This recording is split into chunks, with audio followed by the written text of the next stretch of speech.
Ladies and gentlemen, it's Monday, the 26th of June 2023. We're live in the heart of Westminster and broadcasting to the world. Welcome to the QE2 Centre and welcome to India Global Forum 2023.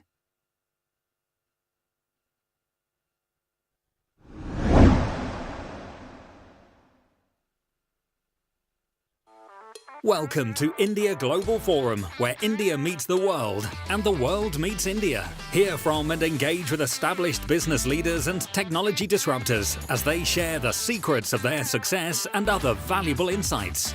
Interact and network with the most influential, innovative and enterprising minds. Join India Global Forum, the agenda-setting platform on a mission to spark new opportunities across the world, and find out how you can get involved across our key conversations on climate and business, technology and innovation, entrepreneurship, women in leadership, and our UK and UAE forums. Log on to www.indiaglobalforum.com and join the conversation. Please give a warm welcome to our hosts for today, Edie Lush and Ben Thompson. Hello. Welcome to all of you, Your Excellencies, honourable guests, and ladies and gentlemen. Prime Minister Rishi Sunak has called this UK-India Week a catalyst for forging new trade ties, lasting collaborations, and a better future for us all. I'm excited to be here with you. My name is Edie Lush. And I'm Ben Thompson. A very warm welcome to you all. For those of you who are new here, you are most welcome. It is wonderful to have you with us. For those of you who we are seeing again, welcome back. This year is bigger, it's busier and better than ever before. So much so, the Prime Minister of India has celebrated the role that these events play in bringing the opportunities of India to a global audience.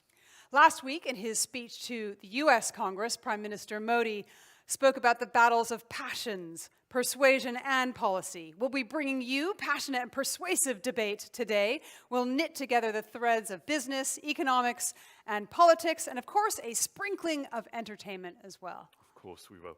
Our thread today is leading with purpose, and it is our job up here to lead you through the conversations, the discussions, and the debates that we will hold today as we bring India to the world, and of course the world to India. And we want you, the audience, to be involved as well. Join the conversation online using the hashtag UKIndiaWeek. Share with us your thoughts and comments. So let us begin with a very special conversation between the two men who are charged with nurturing and developing and growing the special bond that already exists between the UK and India. Please do welcome to the stage His Excellency Vikram Doraiswamy, the High Commissioner of India to the United Kingdom. And His Excellency Alexander Ellis, the British High Commissioner to India.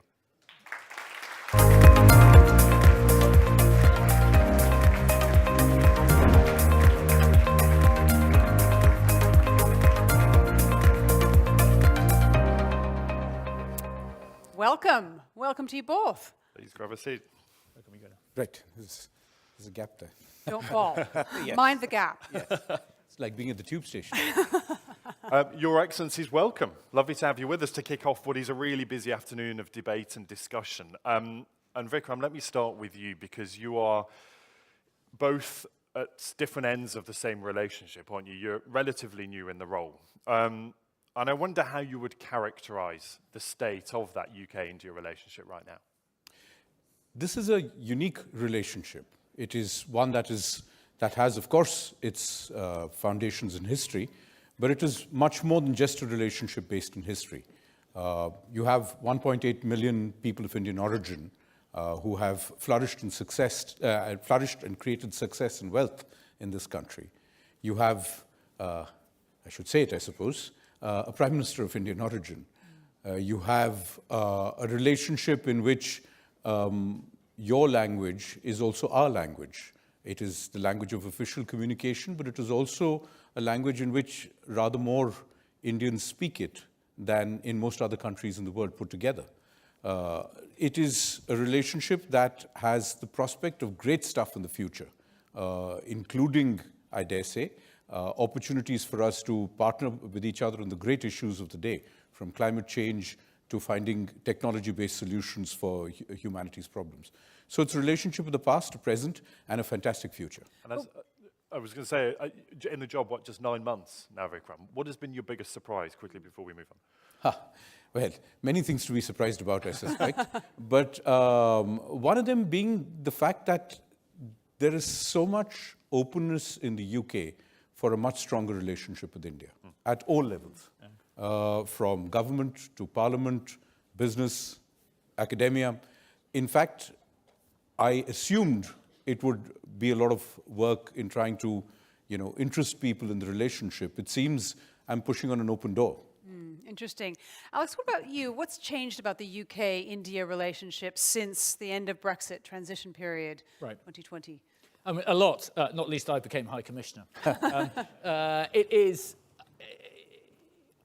UK doesn't have a choice. It has to go big on India, in my view. India is extremely attractive. It's also quite challenging. And I think there's always been a little bit of hesitation in the UK, not amongst this audience, I should say. But now the feeling is we have to do this. And I think there was a very clear signal sent by the then Prime Minister Boris Johnson, and I think there's been a continuity about that. We'll obviously have Sir Keir Starmer speaking here after this. The sense that there's a collective interest in having a much bigger and broader relationship with India, which is forward-looking.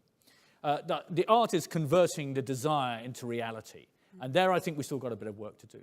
But I see a determination on that on defence, I see it on sustainability, I see it on trade, I see it on the political relationship as well. So still a bit of work to do. So what are the challenges? The challenges are, number one, risk. This country, the United Kingdom, is going to have to adapt to risk in the future because the future lies in India and countries like India. And that's a tougher place. I was ambassador to Portugal, relatively easy place, lovely country. My wife is from Portugal, so I always praise it. But India is tougher and requires more time, more energy, and an acceptance of risk. Now, that risk is lowering. I think the Prime Minister Modi and his government are very clear about that. We can help from the British government. So there just has to be a determination we're in it for the long run. And I think you have that now in the UK, but you need to start to really make it real. And Vikram, this is a relationship built on society, it's built on culture, but fundamentally this is about business. And we're here today to talk about primarily those business relationships too. And I wonder, if you look at the statistics, the astonishing growth in business between the UK and India in recent years, what is it that those businesses want? And this is a two-way relationship, quite clearly, but what about UK-owned, Indian-owned businesses in the UK? What is it that they're asking you for? What do they say they need access to? Well, frankly, Indian businesses here have done extraordinarily well. There are, as per the last report that CII had commissioned with Grant Thornton, something like 950 Indian businesses here. Yeah. What is surprising is how little people seem to know about it in both countries. And yet employing, what, 100,000 staff? Over 100,000 staff. The top 10 Indian companies alone employ about 100,000 people. So Indian companies are the second largest investors in the UK. And obviously what they're looking for here isn't just the market, but also all that goes around with it, the quality of services, the technology opportunities here, the opportunity to build branding in the UK, because the UK still has a huge ability to set global narrative standards, and use that as a springboard to further international expansion. That is huge. But the other way around also, I'd say the India opportunity is also a strong one. Indian businesses are now ambitious. They're looking for global opportunities.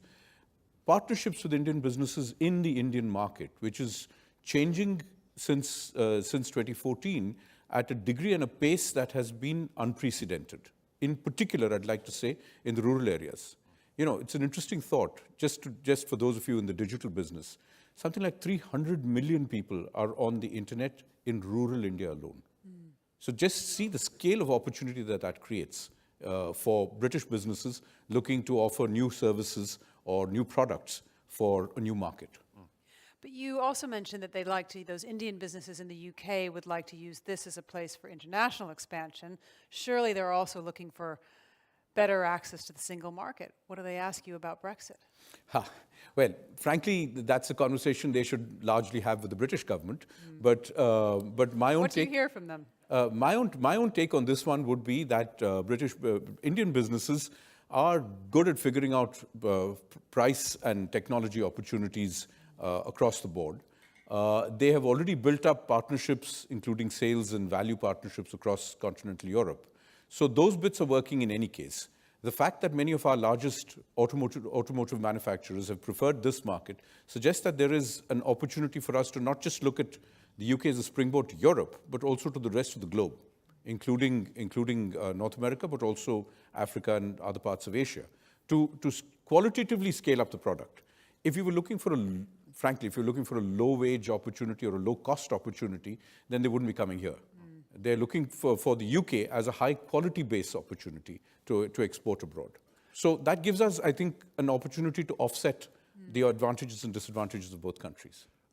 So, Alex, if they're not coming here for access to the single market, they might want a free trade deal. We know they are notoriously difficult to agree. There's so much detail that needs to be ironed out. But why does it take so long? I mean, what are we at, 10th round of negotiations right now? Yeah, that's not surprising. A trade deal takes usually a couple of years. You should do within a couple of years. And I think we'll either do it by the end of this year or we won't do it, or at least it won't be done for some time. What are the sticking points?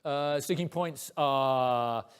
I mean, we could rattle through them endlessly, but essentially we are now to the end game of the negotiations, and I speak carefully. 1 or 2 people in the audience know these negotiations very well. At some point, it comes down to political will. Are you prepared to make the leap, which needs to be made? There will always, these are 2 very differently shaped economies, different size, I mean, the same size, but so differently shaped, so that takes a bit of getting used to. UK has never negotiated a trade deal of this kind with a country of that sort of shape of economy. For India, relatively new back into the FTAs, now one with Australia, one with the UAE. So, and there are always issues around goods, services, but if you're negotiating numbers, you can get a deal. The question is whether you can avoid sort of sticking points of principle. But in the end, it will require political determination. And that's why I go back to my earlier point. I think that we have to do this. I think there's a very powerful signal for the UK and India to do a free trade deal. First of all, in terms of lowering tariffs and so forth, that's great, and open more access for services. But secondly, it sends a signal to businesses about the comfort of doing business in each other's countries. Now, that is growing very fast, as Vikram has said, but I think we could do more on that. Finally, there is a strategic element to it. It is a signal to the world that 2 of the biggest democracies in the world are able to do a trade deal, and it's about more, it's about business, but it's about much more than that, I think. I'd want to echo that last point particularly. I think sometimes when you do these deals, it's easy to forget that the purpose of it isn't just about increasing the export of, I don't know, mangoes from India to here, or, you know, whiskey from there to here, good as these are. And certainly there is a reasonably large market for whiskey, as we discover. The challenge really is in recognizing how complex the fit really is. The UK is, as an economy, as the way it has evolved over the centuries, is much more integrated into the global system, into the value chains of production globally. India just isn't. We are increasingly integrated, but there are complexities. India also is an economy that exists in multiple centuries at the same time. You cannot expect that these 2 economies will naturally integrate across all sort of, you know, areas of goods and services easily. But the deal is to be had, and I mean, a great deal is there to be had, in the sense that the opportunity that India offers the UK and the opportunity that the UK offers India, as I said, particularly as a standard-setting country, are colossal. And these really do need to be picked up. And as Alex said, I think we are now at the point where the last issues really will be nailed when, at the senior-most levels of leadership, we decide, all right, we need to spend political capital on this and make it go. Yeah. Interesting. So I'd love to finish just having a little sneak peek into the ins and outs of your job on a day-to-day basis. I loved seeing you leading the asanas at Trafalgar Square for International Day of Yoga. Also loved seeing that at the United Nations set a Guinness World Book of Records. What's the balance between hard and soft power in your job?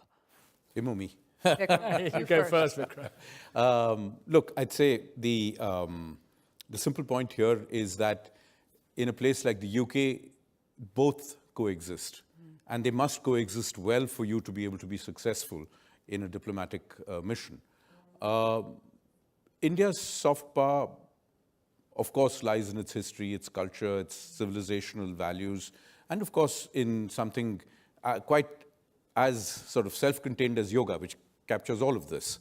but it also lies in the value that Indian people bring to the relationship. Our student community, 145,000 students in this country. Our businesses, as I mentioned, 950 businesses up here. The quality of services, we have some of our finest hotels here, and a lot of Indians are in the hotel businesses out here. So, you know, there is a nice way in which India gets badged with all of this. And I think that's a good place if you know, the sense is that Indians are associated with technology, with service, with hospitality, with yoga and wellness. I think these are great pieces to put together and to package along with the rest of the relationship, which is, of course, about the, fortunately, not so hard trade-offs that we have in our relationship. These are easy trade-offs because the relationship is a great one. Yeah. Alex, what about you? How's your tree pose, by the way? Not for demonstrating now. One time I did make Manoj actually demonstrate tree pose on stage during International Day of Yoga. But what's the equivalent for you? What's the equivalent of International Day of Yoga, the soft power in the Britain in India? Well, Joss Butler, I think, is the simple answer to that. The greatest one-day batsman in the world. I'm not going to try and imitate a ramp shot. It is a mixture of the hard and the soft. It's why I love my job, because you get to do both. And some of it's, you have to have the hard stuff, the hard power. That includes, you know, our aircraft carrier group coming out to India. It includes a lot of work together on the armed forces and cyber and all this kind of stuff.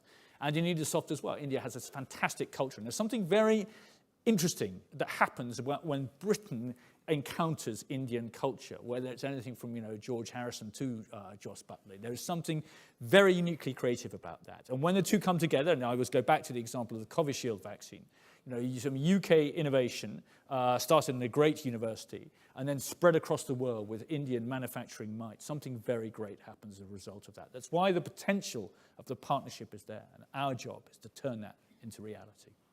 Thank you very much, gentlemen, for joining us here on stage. Ladies and gentlemen, His Excellency Vikram Doraiswamy, the High Commissioner of India to the United Kingdom, and His Excellency Alexander Ellis, the British High Commissioner to India. Thank you both. Thank you.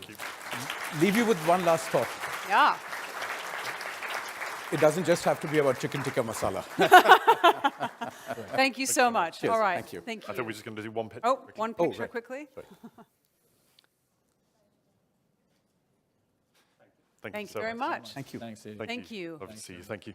Yeah. So, what a wonderful place to start our conversations for the rest of the day. A foundation to what we will debate and discuss and analyse throughout the sessions, not only today, but throughout the week. The big question, though, and we've talked about our theme, how do we lead with purpose? What does that mean? Is there more to be done? And what are the opportunities ahead?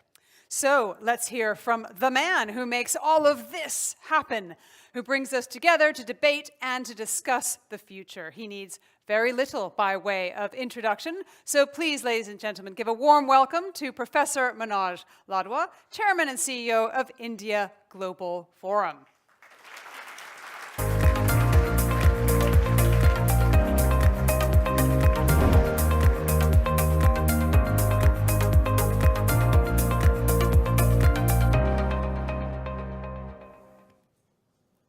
Your Excellencies, distinguished guests, friends, I'm delighted to welcome you all to this, the opening session of our 5th annual UK-India Week.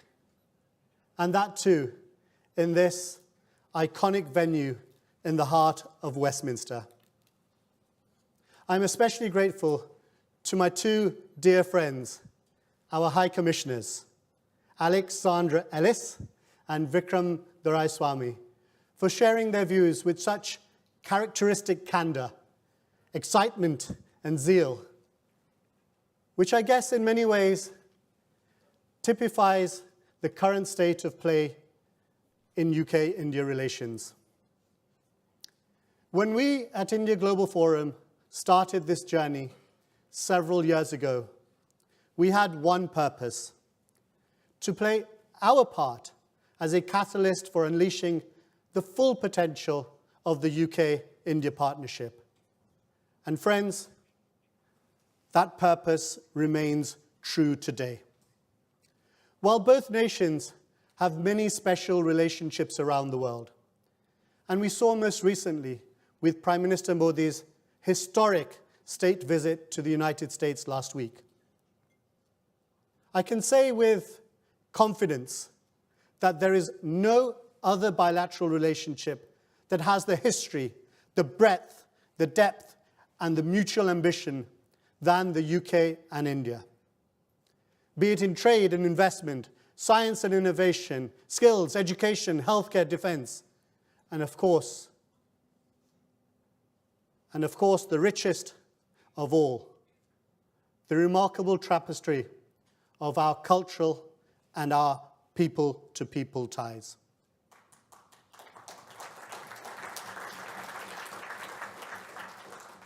Friends, we have it all.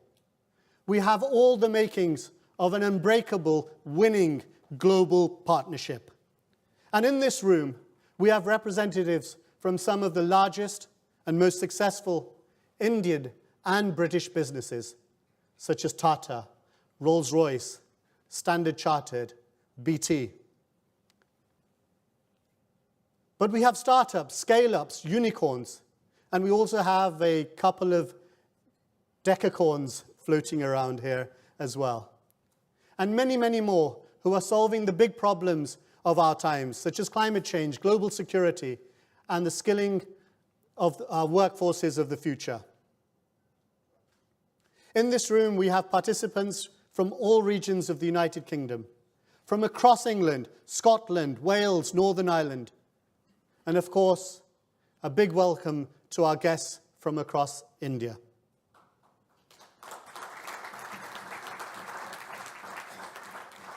We have development agencies and trade associations, academic institutions, and social impact organizations, big and small. In this room, friends, we have it all. In many ways, we have gathered the United Nations of UK-India relations.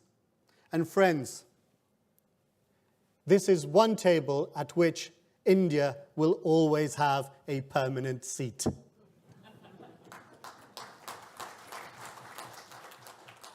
While British politicians will vigorously seek out every vote, if I may say, this relationship with India is now of national strategic importance. We cannot and must not allow it to be held hostage to the vagaries of domestic politics.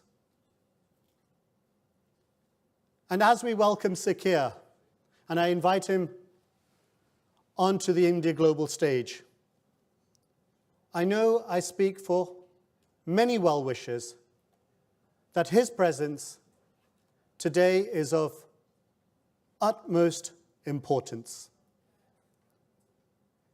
There are many who work relentlessly to ensure that this partnership serves all our peoples and is always driven by positivity, by ambition, and by purpose.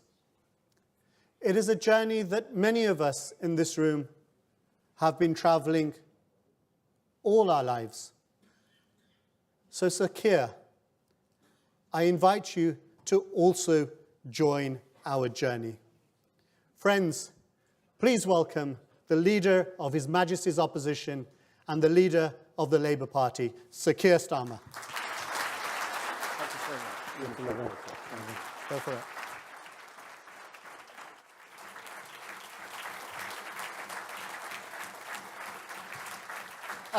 Thank you so much. Thank you so much for that introduction. Thank you so much for having me here. It's a pleasure to be here today to renew the ties, to deepen the ties between our great nations. And I want to start by paying tribute to the India Global Forum for its pursuit of that goal. And in particular, to thank you, Manoj, for the generous invitation for me to be here today to make this speech. In the presence of the High Commissioner, both High Commissioners, it's good to see you again and thank you again. And of course, being so many leaders in British Indian industry here, it's an incredible privilege for me to be here. And as I look out from here across this room, I see leaders in healthcare, in science, technology, pharmaceuticals, education, hospitality and retail. Leaders of some of the UK's most successful companies, some of the finest minds in academia, public servants who've given so much to this country, people who work tirelessly for their community, give so much back to people here and in India. It's a room which in itself is testament to the dynamism of the British Indian community. And I have a clear message for all of you today. This is a changed Labour Party. Across the board, we've embraced the power of enterprise. Understand that this is the only way to pay your way in the modern world. And this means that we see the Indian community for the success story you are in 21st century Britain. Success. It's such an important word. And I accept that in the past, Labour gave the impression we could only see the lives of people and communities who needed our support. But my Labour Party understands that what working people want in every community is success, aspiration and security. So we're increasing Indian representation at all levels in our party. And I'm excited to see some of the talent now serving their community on behalf of our party. And we now look at the contribution the British Indian community makes to Britain, and we celebrate it in all its glory. The role you play expanding our economy, strengthening our society, defining our culture, and, let's be honest, running our country.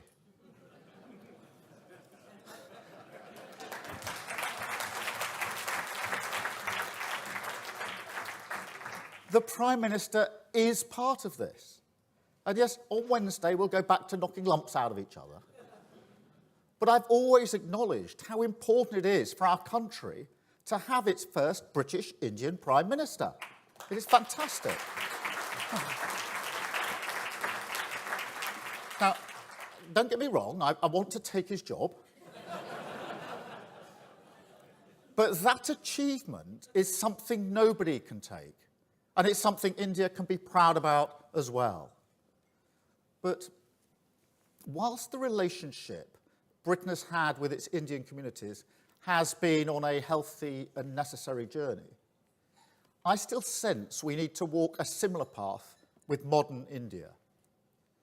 When the history of two great nations is intertwined, as ours is, that can cast a long shadow.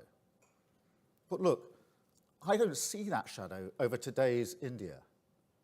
I see a modern nation, a confident nation, a nation that knows that while there are profound challenges in the world at the moment, this is, without question, a time when the stability of nations is under threat, that the opportunity is there for this to be an Indian century, with India shining as the world's biggest democracy, a huge contributor to global growth and prosperity.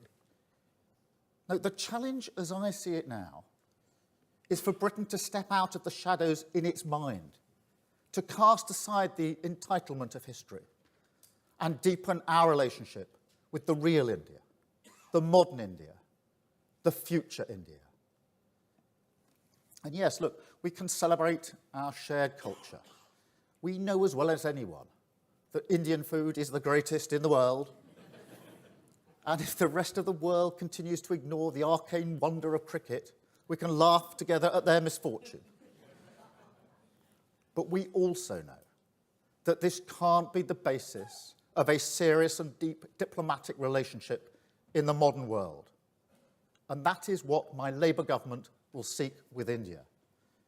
A relationship based on our shared values of democracy and aspiration, that will seek a free trade agreement. We share that ambition, but also a new strategic partnership for global security, climate security, economic security. This is the essential truth of the world we live in. These three goals all depend on each other. We have a mutual interest in all of them, of course. But as Prime Minister Modi was setting out in the US recently, there are opportunities here as well. New technologies, new industries, new investments, where our interests clearly align. On artificial intelligence, for example, on the clean energy boom that hydrogen, offshore wind and carbon capture can provide. And in this increasingly volatile world, on the collective security of defence cooperation. Between our two nations, absolutely, but also working together to support other nations which might come under external pressure.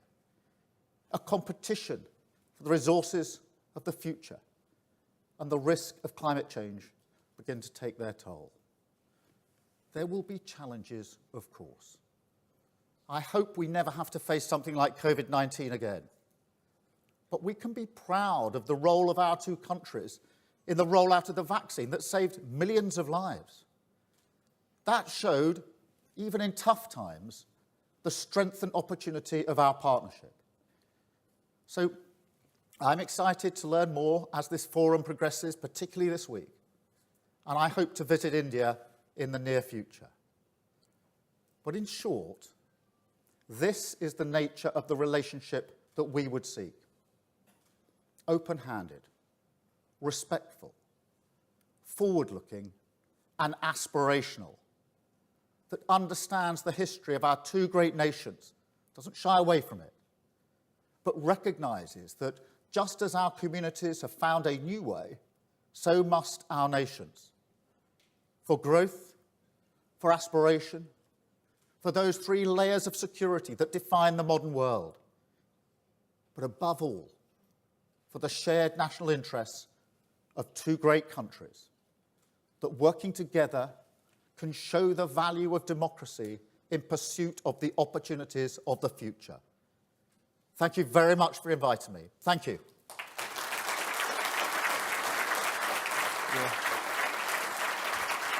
Gentlemen, Sir Keir Starmer, thank you so Thank you very much. much. Thank you. Nice to see you. Lovely to see you. How are you? Very good. Good.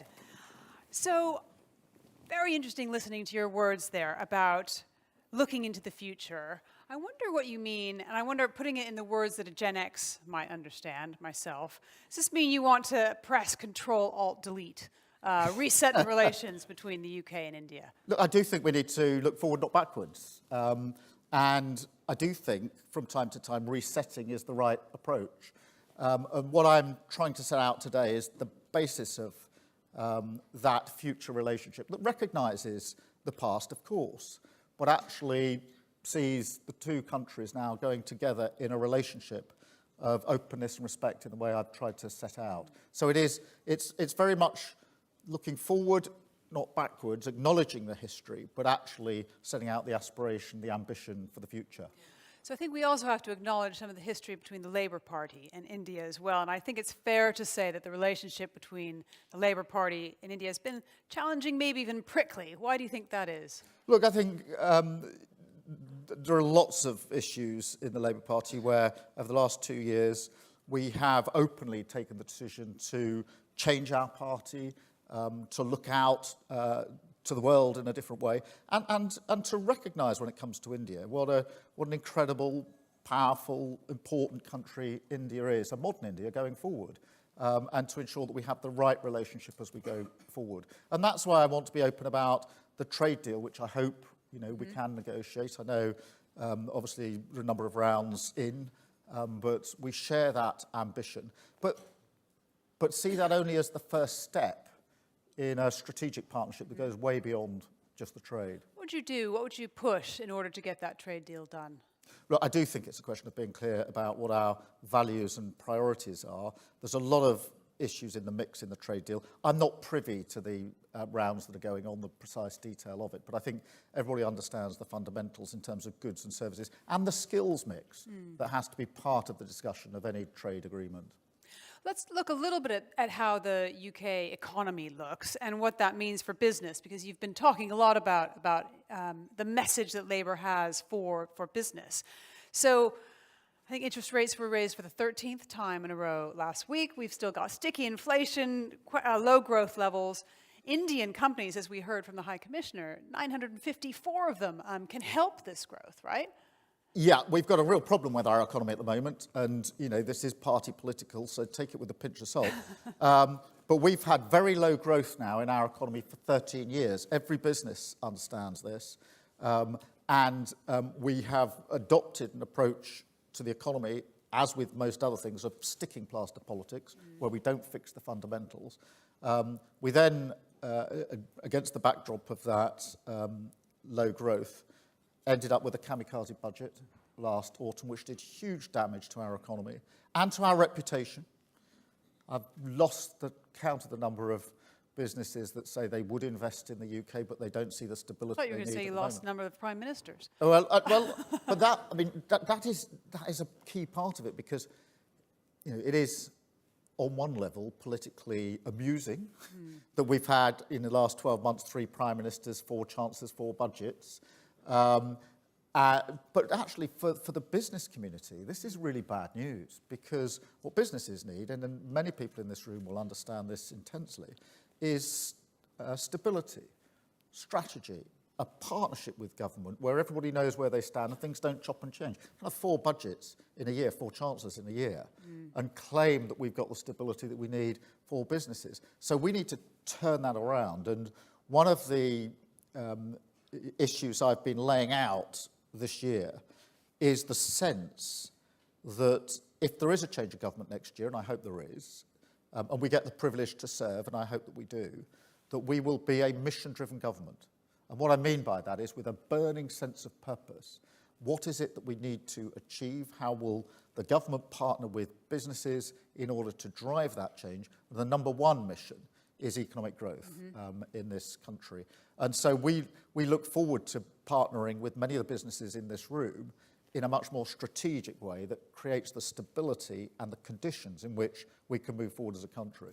And how will you encourage more investment from these Indian businesses that are in the room who are coming to the UK to grow that number from 954 to beyond 1,000? First and foremost, stability. We have to have stability. We need to get our economy back under control. Now, nobody is going to pretend, and I'm not going to pretend, that there aren't global features here. Of course there are. COVID, the conflict in Ukraine. But it is legitimate to ask, why is the UK always hit harder than other economies? We've got to sort that out if we're to attract investment. There's a huge amount of work to do on skills. Again, many people in this room will know about this. Most businesses saying, I can't get the skills I need where I need them. We absolutely have to address that, to create the conditions, take advantage of AI and technology, which is moving at pace and could be a huge boost for our economy if we get our arms around it and regulate properly. So there are things that we can do. I think one of the most important things is going to be the partnership arrangement where businesses and government work together strategically over a period of time, and that's what we've been missing. What about trade with the EU? A lot of those Indian businesses would quite like to use this place as a jumping off place for Europe. How are you going to improve that? How are you going to improve that even within this constraints of Brexit? Well, we've left the EU, and we've just got to be clear about that, and there's no case for going back. We have to make Brexit work. I do think for businesses, there's a legitimate complaint that they've picked up much more red tape than they had. I call it Rishi's red tape. We need to reduce Rishi's red tape with a better and closer relationship with the EU. I do think there's areas we can work together on science and education, skills certainly, the creative sector, on security. I think there are a number of ways in which we can improve on that relationship. But the idea that the deal that we've got was oven ready was a misdescription, I think, and most businesses will feel that it's actually made their life more difficult, not easier, and so we're going to have to address that. I want to talk a little bit about healthcare reform. It's the 75th Yeah. anniversary of the NHS next week. That's a big milestone, right? And I had surgery recently, and at one point I had a doctor who came into the room, and he'd already seen 99 other patients. Now that's an enormous amount of strain. I wonder how Indian healthcare workers, doctors and nurses and others skilled healthcare workers from India could help this. Well, firstly, I think I should say a big thank you to the Indian community for everything they have already done.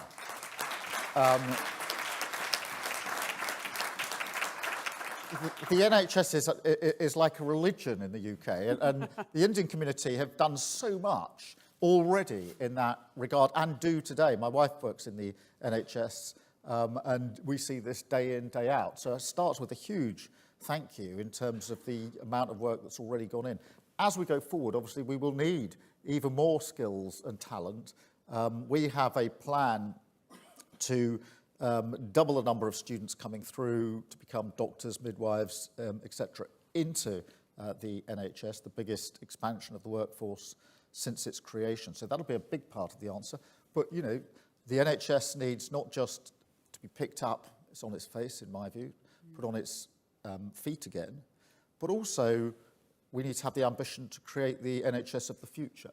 I think just putting the NHS back where it needs to be, and it's in a bad place under this government, is step one, but then we need an NHS fit for the future. We're all living longer with different conditions, and we need to therefore move the approach. We need to use technology differently. We need to be in the prevention space much, much quicker. And community-based health. And I think this is a journey, just as we've gone through the first 75 years with a great contribution from the Indian community here, then we will go through the next 75, I'm sure, with that same contribution. What about mobility, folks coming from India to the UK, in healthcare, other areas? How can Labour encourage that mobility? Well, we need to get the skills balance right, and at the moment, I just don't think we've got a skills strategy to speak of.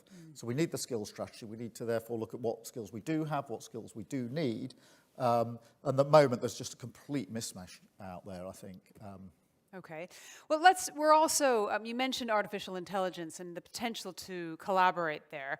We're hosting a debate later today. Which worries you more, artificial intelligence and climate change? How would you answer that question? Oh, climate change is by far a greater threat than AI ever is. Climate change is a huge pressure on all of us. It's a huge opportunity as well, actually, as we go towards renewables, something I know that there's a lot of discussion in India about for obvious reasons. So climate change is, I think, the greater threat. It's already with us, and we have to have strategic answers to it. AI, of course, is a different proposition. It's an incredible form of technology going at pace, and can be a great source for good. I mean, one of the examples I used when I did a speech the other day on the future of the NHS was AI working with radiologists can identify much more quickly and much more accurately, 60% more accurately, early stage cancer, particularly in liver, etc. This is a massive, massive benefit, but we have to recognise that at the moment we haven't got regulation where we need it. We need a framework for regulation. We need a discussion in this forum and other places as to what form that regulation should take, because we need to make sure that it encourages the good use of AI, but without actually holding us back. But I think that's a debate we're now ready for.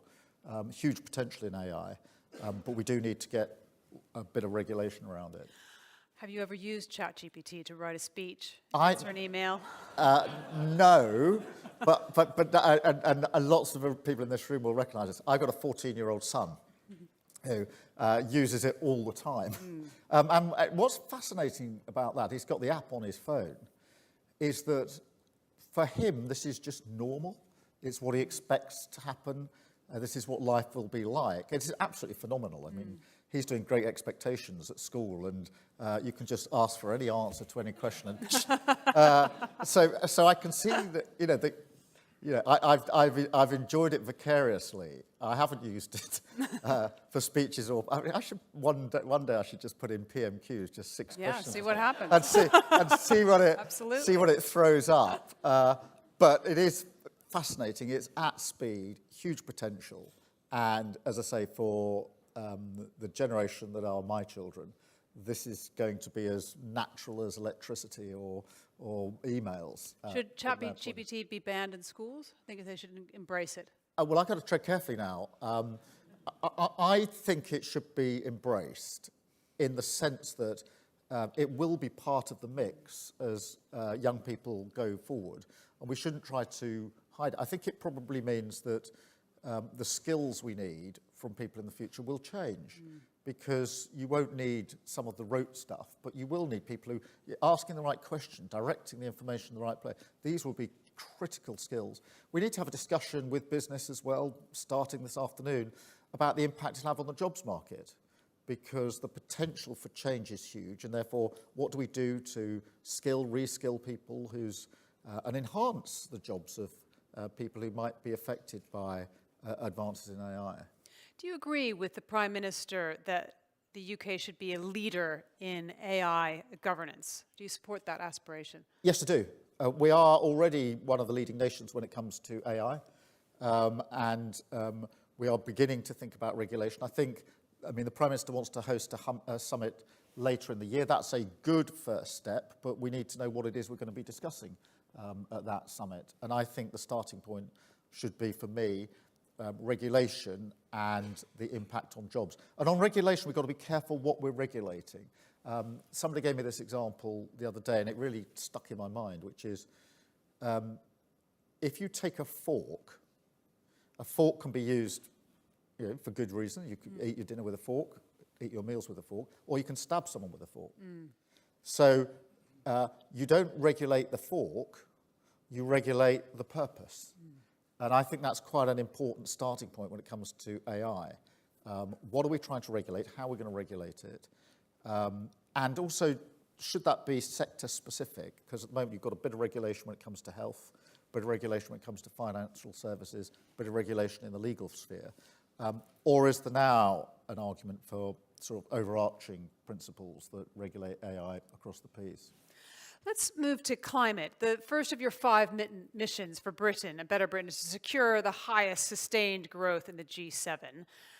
I'd love to hear a little deeper about how that pursuit of economic growth is consistent with your climate ambitions. You mentioned clean technology in India and renewables. How do those fit together? Oh, I think they fit perfectly together. In fact, I think seizing the opportunities when it comes to climate change and the changes we need in our economy are part and parcel of the argument on growth. Because if we push forward, we've got one of our missions. There are 5 missions for an incoming Labour government, and these will determine everything that we do, our priorities, our decision-making, our strategic thinking, our partnership, and staying the course when politics and political events try to knock you off course. But one of them is clean power generation by 2030. This is going to be tough.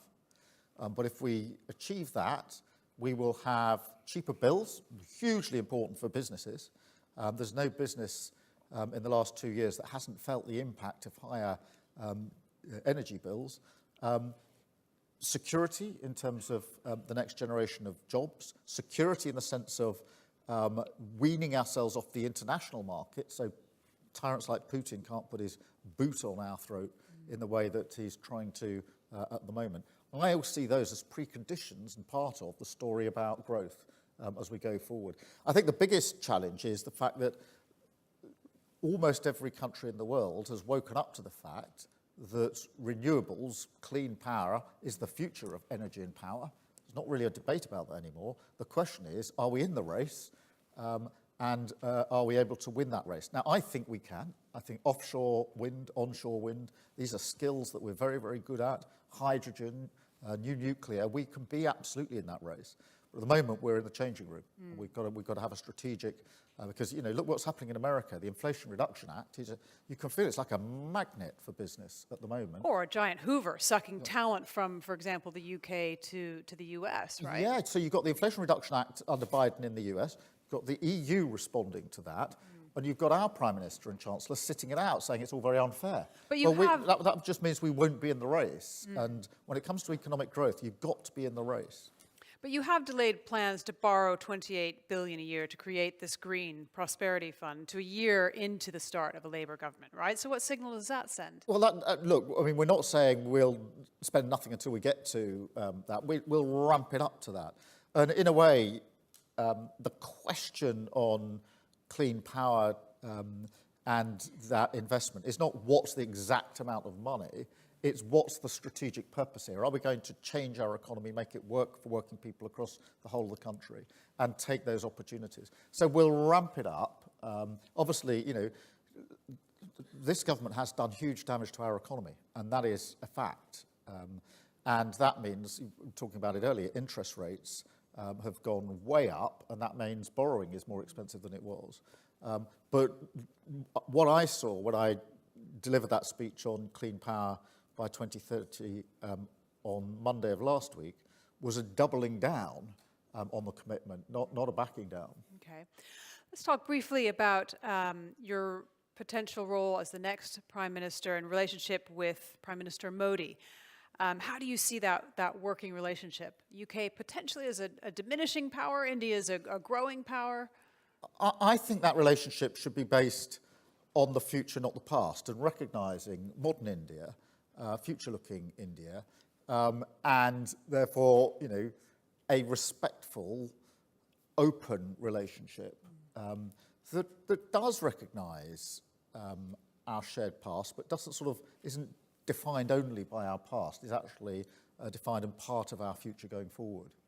So there was some discussions about, well, you mentioned the storied past. Given the history of inequality, of exploitation during the colonial era, how should the UK approach this issue of empire? Does it still have relevance in the modern world? What about the Koh-i-Noor diamond?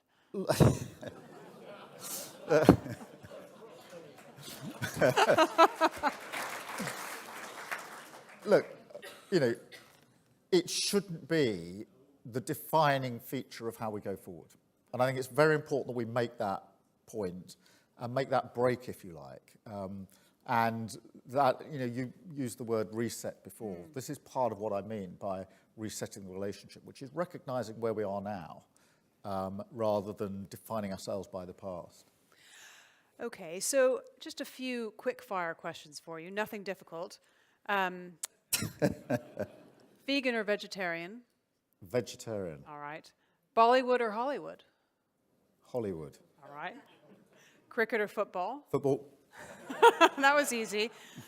Margaret Thatcher or Boris Johnson? Oh.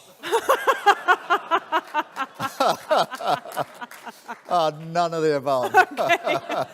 Ladies and gentlemen, thank you very much to Keir Starmer for your time. Let's give him a huge round of applause. Thank you. Thank you very much. Thank you. Thank you. Good luck on what's going to be a very busy year, I suspect, for you. All right. Thank you very much. Thank you very much. Thank you. Right. Well, I think that's it from me. Ben, over to you. Edie, thank you so much. Sir Keir Starmer there, chatting to Edie. What a fascinating discussion. Now we're going to move on because I want to talk a lot about technology and innovation because we know that is one of the keys to solving some of our biggest global issues right now. But the big question is where that innovation will come from. How do we nurture and develop smaller, innovative companies whilst also capitalizing on some of the resources and the scale of larger businesses? And the big question, of course, is what role does India play in all of this? So, to explain, please welcome the new Chief Executive of Niti Aayog. On stage in the UK for the first time, please put your hands together for BVR Subramaniam.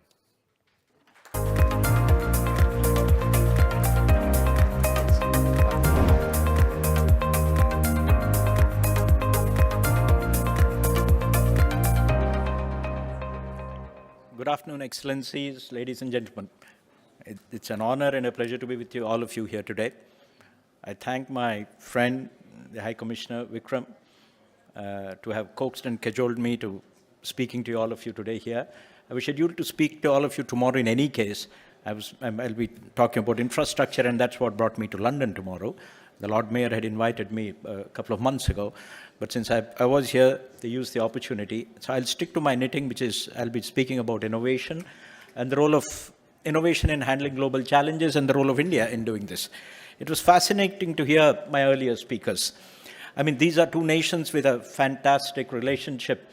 I had my own small role last year and a half ago. I was the Commerce Secretary, and it was during my tenure that we managed to launch the trade negotiations for an FTA. And I'm happy to see the amount of interest that is there. Almost everybody was peppered with questions on the trade agreement and when it's going to fructify. But I'm confident there's a tremendous pool of support on both sides. And I think there are shared goals and visions between the two nations about striking this deal for shared prosperity. And I'm sure it's going to be a win-win for both nations and the people. So I wish the negotiators the best. These things are always very tricky, but I'm sure solutions can be found. There is a very high degree of agreement, strategic alignment at the top, and that will filter down to the bottom. Now, I've been asked to speak on what's the role of innovation in handling global challenges and what can India do in promoting innovation around the world. I work in Niti, Aayog, which is the strategic think tank of Government of India. We are an organization which is supposed to look beyond the immediate future, out of the normal budgetary cycles, the 1 to 2 year future. We are actually looking at things 10 years down the road, 25 years down the road. And in Niti Aayog, we actually run what's called the Atal Innovation Mission, where we are actually trying to establish an innovation ecosystem in India. And that's very important, and I'll come to that in a minute, why that's very important. The world is being flooded with challenges. We have heard some of them. It's climate change, the onslaught of artificial intelligence. We don't know whether it's for the good of the world or the bad of the world. I mean, then there are people who are divided on both sides.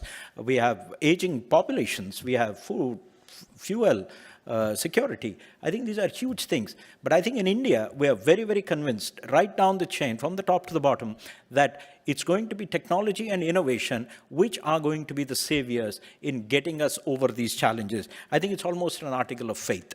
But what does that article of faith actually mean? There are going to be large transformations in the future. There are many known unknowns about these transformations, but there are many unknown unknowns about these transformations. It's our job as government, as the private sector, as individuals, as academics, as institutions, actually, to see that these transformations are guided in directions that are more desirable for us. And I think that's a very, very difficult role. What does that mean? It means actually, as my previous speaker, the Honorable Leader of the Opposition, said, that we need to have discussions, we need to have debates. And I think that's the only way we can actually channelize innovation to our benefit as we go into the future, to nudge innovation in the directions we desire. And this innovation is not only about finding solutions, it's also about adjusting to these innovations. And adjusting to innovations means what? Innovations is not in science and technology. It would be innovation in business models. Innovations in institutions. Why do we need to innovate in institutions? Because the speed at which technology is changing is much faster than the speed at which governments react to these changes. So unless you actually recast and restructure institutions, you will not be able to handle these changes. I think these are large questions that we need to handle. And if you just look at the innovation landscape globally, there's been a dramatic transformation. Just 10 years ago, about in 2012, I mean, the United States was the center of all innovation in the world. I mean, 6 out of the top 10 innovation hubs were in the United States. Almost 2/3 of all seed capital and other venture capital funding was all in the United States. And London was, of course, almost a glorious exception, being the second best hub at that point of time. But in 10 years, there's been a huge transformation. Over $1.5 trillion of money has been put into new enterprises around the world. But more importantly, where are they? There are new hubs that are developing. There's Bangalore, there's Singapore, there's Seoul, there's Sydney. So there's a huge new ecosystem that's coming up. And that's actually driving innovation around the world. It's actually a matter to rejoice in. But what are the lessons to be learned from all of that? The lessons are that innovations are being tackled in newer and newer places. Every innovation is being handled or being tried to be addressed by somebody somewhere in some corner of the world. And the lesson from that is that we need to collaborate. Because The solution for something may require 10 innovations. 2 may be happening in the UK, 2 in India, 2 in some other country. I think there needs to be a global common platform where actually innovations can talk to each other so that collectively you find solutions to problems. Be it climate change or be it disaster management. Somebody is doing something on disaster forecasting, somebody actually does it in disaster management, and somebody does in rescue and relief. All of this has to be combined. You go sector after sector. I think what we need is global platforms where innovations can actually be brought together. And I actually see the UK and India relationship something which can be a base for the rest of the world. In the Global Innovation Index, the UK is 4th. India used to be 83rd, it's now 40th, and it's rising very, very fast. What you bring to the table is sophistication. What India brings to the table is scale. I think this is the kind of collaboration. We heard one example a little while ago. This is the example of the vaccine collaboration. Vaccine which was created in the United Kingdom, but brought to scale in India. I mean, those billions of vaccines which are produced in India wouldn't have happened if it was not for India. So I think this is where the germ of an India-UK relationship in innovation is sophistication on one side, scale on one side.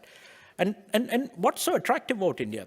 People talk about economy. And by the way, this is the 75th year, just as it's the 75th year of the NHS, it's the 75th year of our independence. This is a country which is celebrating its 75th year, but looking forward to its 100th year, as we call it at home, Amrit Kal, the golden era. And this is a country which is thinking strategically, and it's the job of my institution to think strategically into the future. We're looking at a country which is going to be anywhere between $25 to $30 trillion in 2047. And that's something which is huge. And it's not going to happen by accident. It's going to happen because we are going to have determined, consistent policy making and openness to the rest of the world. And that was something very interesting. India is not only the largest investor, second largest investor in the UK. The total FDI of India into the US is more than US FDI into India. So, India is actually reasonably well integrated into the world. And that's the path this country will be going. But there are a couple of points why innovation is going to be very critical as far as India is concerned for the rest of the world. It's a very young nation. 720 million Indians are below 32 years of age. That's more than the population of the United States and Europe put together. This is where innovation is going to come up. But traditionally, our society has been risk-averse. And that's why people go into traditional professions. People become doctors, nurses, lawyers, engineers, and you got a secure job. We need to create an ecosystem of innovation in India. And what's India doing? We're not lying idle. In my own organization, this Atal Innovation Mission, which is there, we're setting up tinkering labs. We call them Atal Tinkering Labs, ATLs, in schools. 10,000 schools have these labs. Over 6 million children are working with their hands on latest things and trying to find solution to problems. There are no examinations here. They first try to define a problem, then try to find a solution, a technological solution for the problem, and then actually try to make a business case of it. There are more than 1 million projects on which school children are working, and these are high school and higher secondary school children. This is a huge ecosystem. The plan is in the next couple of years, 600,000 schools in India will have these tinkering labs. You want to have millions of children actually develop a scientific temper and contribute to global innovation. Similarly, we've set up about 700 incubators across the public sector and private sector in higher educational institutions. These are incubators where a lot of activity is happening. And the results are there and we're having challenges. There are national challenges, state-level challenges. On any given day, there is a hackathon happening in some part of India. So there's a huge ecosystem of innovation. And it's sometimes very, very exciting and challenging. You can go to Bangalore and you'll see the throb of innovation, and some of them are going to talk to you today, tomorrow here. It's unbelievable. You can sit on a table, have a dinner with 10 people, all of them are unicorns. Next day you can have another dinner and another bunch of 10 unicorns. So, don't even need to repeat people. But it's not just the unicorns. It's the mid-size, it's the small size, innovators.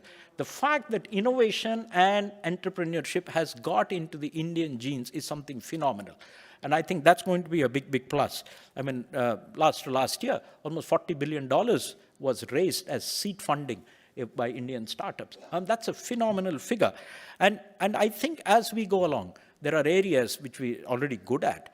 It's fintech, it's agri-tech, it's biotech, it's e-commerce, it's business to customer, B2C transactions. A lot is happening on the innovation ecosystem as far as India is concerned. So this youth, and if you look at multinationals, people think India is all about IT, and then, you see TV serials about, the call center and the call center guy in India trying to imitate a good American or British accent. But it's no longer about call centers. We have what are called global capability centers. Over 2,000 multinationals run their R&D centers in India, over 2,000. That's actually what innovation for large MNCs is actually happening in India. I think that's something. The huge scale of engineering workforce and science and technology workforce that is there is actually feeding into other countries. But the good thing is, a lot of them are actually becoming entrepreneurs, and that's how innovation is coming up in India on a very, very large scale. It's happening in defense.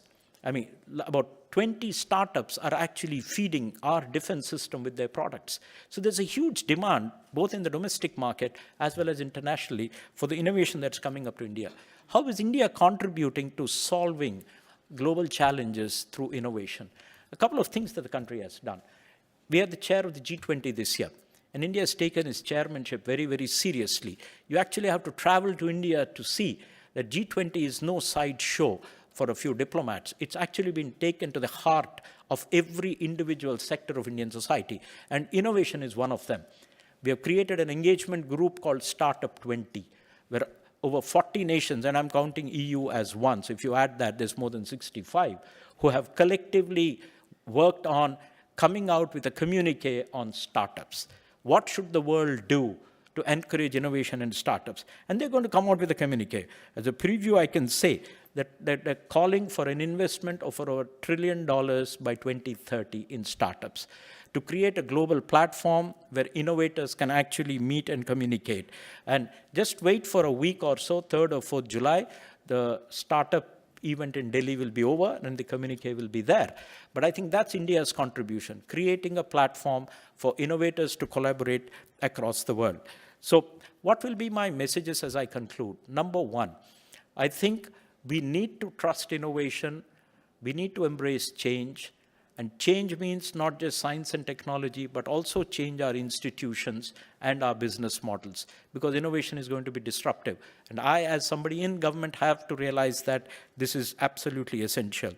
The second is cross-border collaborations are very, very essential. Countries have to enter into partnerships.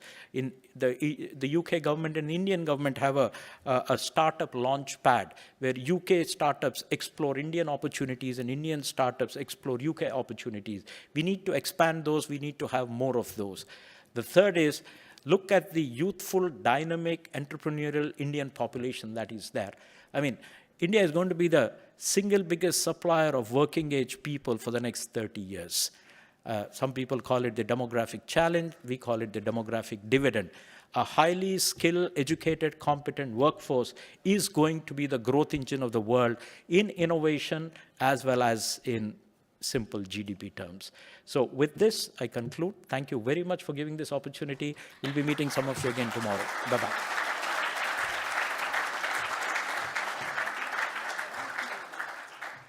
Thank you so much.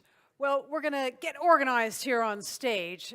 And while we do that, a question for you out there in the audience. What worries you most? Artificial intelligence or climate change? The boom in AI has taken many by surprise, and there's no shortage of warnings out there about the harm that it could do to society, to humans, and to life as we know it. But you might ask what life will be like if climate change has its way. If temperatures are rising, they cause a catastrophic shift in our climate. They cause floods, droughts, fires, or famines. So we have a stellar lineup of guests to talk us through some of those issues and maybe make the case for both sides. But before we welcome them, we want to hear from you. So let's take a very unscientific poll of those in the audience, right? Phones down, everybody. Which worries you most? Artificial intelligence, hands up. All right. Okay, hands down. Now, for whom does climate change worry more? Oh, wow. Okay, all right. What a decisive Any verdict. undecideds out there? Oh, one on two, three. All right, a few people that we can convince there. So we're gonna get your verdict later. Yes, we will try and explore some of the issues over the next 40 minutes or so. And we're going to ask you this question again at the end of this session to see whether the panel have been enough to change your minds or whether you are still undecided. So please welcome our panel. Yes, we're gonna have, first of all, near the podium here, let's get onto the stage, Bim Afalani, the Conservative Member of Parliament. Come on down. Sachin Dugal, Chief Wizard at Builder AI, and Priya Guha, Venture Partner at Marion Ventures.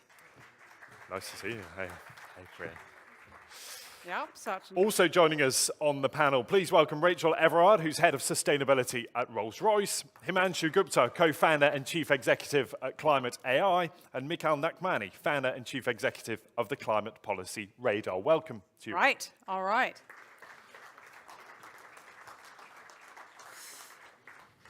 So Edie and I have these rather threatening higher stools at either end, but there is so much for us to get through, so nice to see you. Welcome.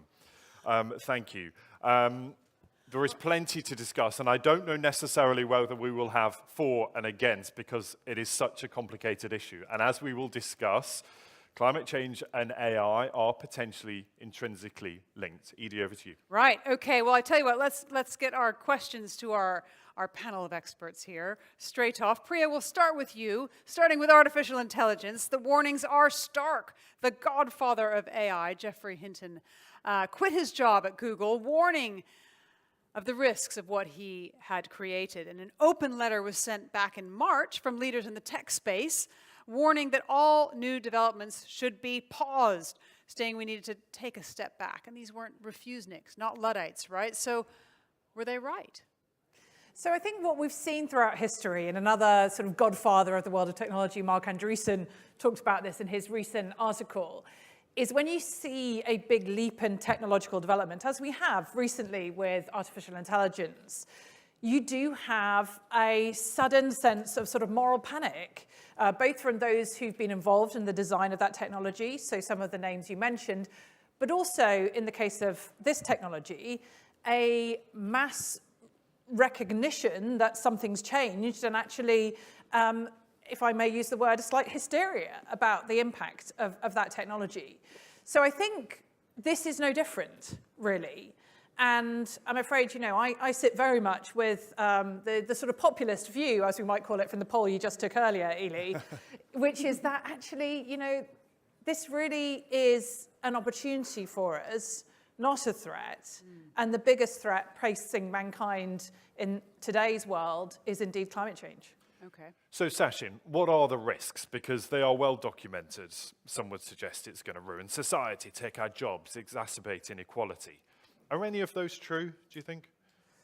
You know, I find this topic really interesting because I think there's only a handful of experts in the world, but hundreds of thousands of people with an opinion. Yeah. You have to ask yourself, what changed in 90 days or 180 days? We didn't build LLMs. LLMs started with BERT, which was almost a decade ago. What changed was, kind of looks like your mom because it's on WhatsApp, sort of types like your wife because it's echoing local characters. It's intentionally been slowed down so that it feels human-like. And then we got mass hysteria of everybody thinking jobs are going. But you know, if we look at parallels, we're in the AOL of the internet days. And I give you like some simple things. If I asked anyone in this room what, you know, I call this the turmeric analogy. If I asked everyone in this room what you use turmeric for, people would have a very precise answer. But you have these algorithms that are being built on the West Coast that are being tagged with data from labelers in the Philippines. And so someone in California goes to it and says, what do you use turmeric for? I use it for my latte. Okay, now someone from Bangalore goes, what do you use turmeric for? I use it for curry. Someone from Ho Chi Minh goes and says, what do you use turmeric for? I use it for a wound. And so we haven't even started to get to the point of how would you explain colonization to a child growing up in North London versus a child growing up in Mumbai Or how would we explain American independence to a kid growing up in New York versus a kid growing up in London? And I think this is why the hysteria of teachers are going to go, doctors are going to go, everything is going to go, and it's just going to be a connected machine. We're really far away. And so then you have to ask yourself, why is regulation so important now if we're so far away? It's like, well, we kind of screwed up the first two. This is the trifecta. We messed up regulating cloud. There's only 3 powerhouses. They're all American companies. We missed regulating social media. There's only 3 powerhouses. They're all American companies. You're sort of getting the trend here, right? We hopefully have not missed regulating AI, but 3 CEOs went to number 10. They're all American companies. And we have this unique opportunity now to really think about this properly. And I leave you with one thing, and sorry, I'm sounding very philosophical, but the last time mankind had this kind of opportunity was in the period of Da Vinci. Yeah. Right? So you had a guy that was an artist, he was an architect, he was a philosopher, he wrote backwards so that he couldn't get hung for his ideas. If you think about how we're going to solve the problem we're in today, whether it's climate or AI, more on the AI side, it's a multi-party, multi-person, multi-discipline problem that goes right the way through arts, philosophy, mathematics, and engineering. And regulation, in how we've regulated everything else, has failed. Yeah. It's called a spade a spade. And this time around, we have to take a fresh approach to how to do it. And I want to come on to that thought in just a second, actually, about regulation and crucially, I guess, how quickly we need to do that. But that's a separate thought, isn't it? Yeah, well, I tell you what, Bim, let's talk about how you balance regulation without stifling innovation and take on that point about how do we stop what happened in the last 2 iterations, stop what happened with the web, stop what happened with social media from happening yet again with artificial intelligence, with having it be 3 companies from, let's face it, my hometown in California from ruling all the land. So the first thing to say is that I just thought that what Sachin, you just said was incredibly perceptive and powerful. I would, however, to connect this to climate change, because I know, and I think we can connect these two. For everybody in this room who thinks that climate change is a much greater threat to humankind than AI, and I understand the reasons why, I think they should be thinking, well, if we have faith that human beings can create something like artificial intelligence for largely positive ends, nobody's saying 100%, but for largely positive ends, with the huge amounts of human ingenuity that requires, we should also have faith that when it comes to that level of ingenuity, thinking about climate challenges, we can solve them. So I think that is something that we should all bear in mind. In relation to your precise point around regulation and innovation, I'm not sure, and I say this very gently to somebody with your expertise, I am not sure that you've posed the right question in particular. It is unfortunate if you're from any other country than the United States. Obviously, we'd love to have those 3 companies in the UK, and India, I'm sure, would love to have those 3 companies. But the most important thing is the output. The most fundamentally important thing is economically and societally, what is the output that this technology generates? And there is, with artificial intelligence, because of the nature of how the large language models work, by all means, the big behemoths in the first iteration may be American, but the quality of that technology can improve things for everybody across society everywhere.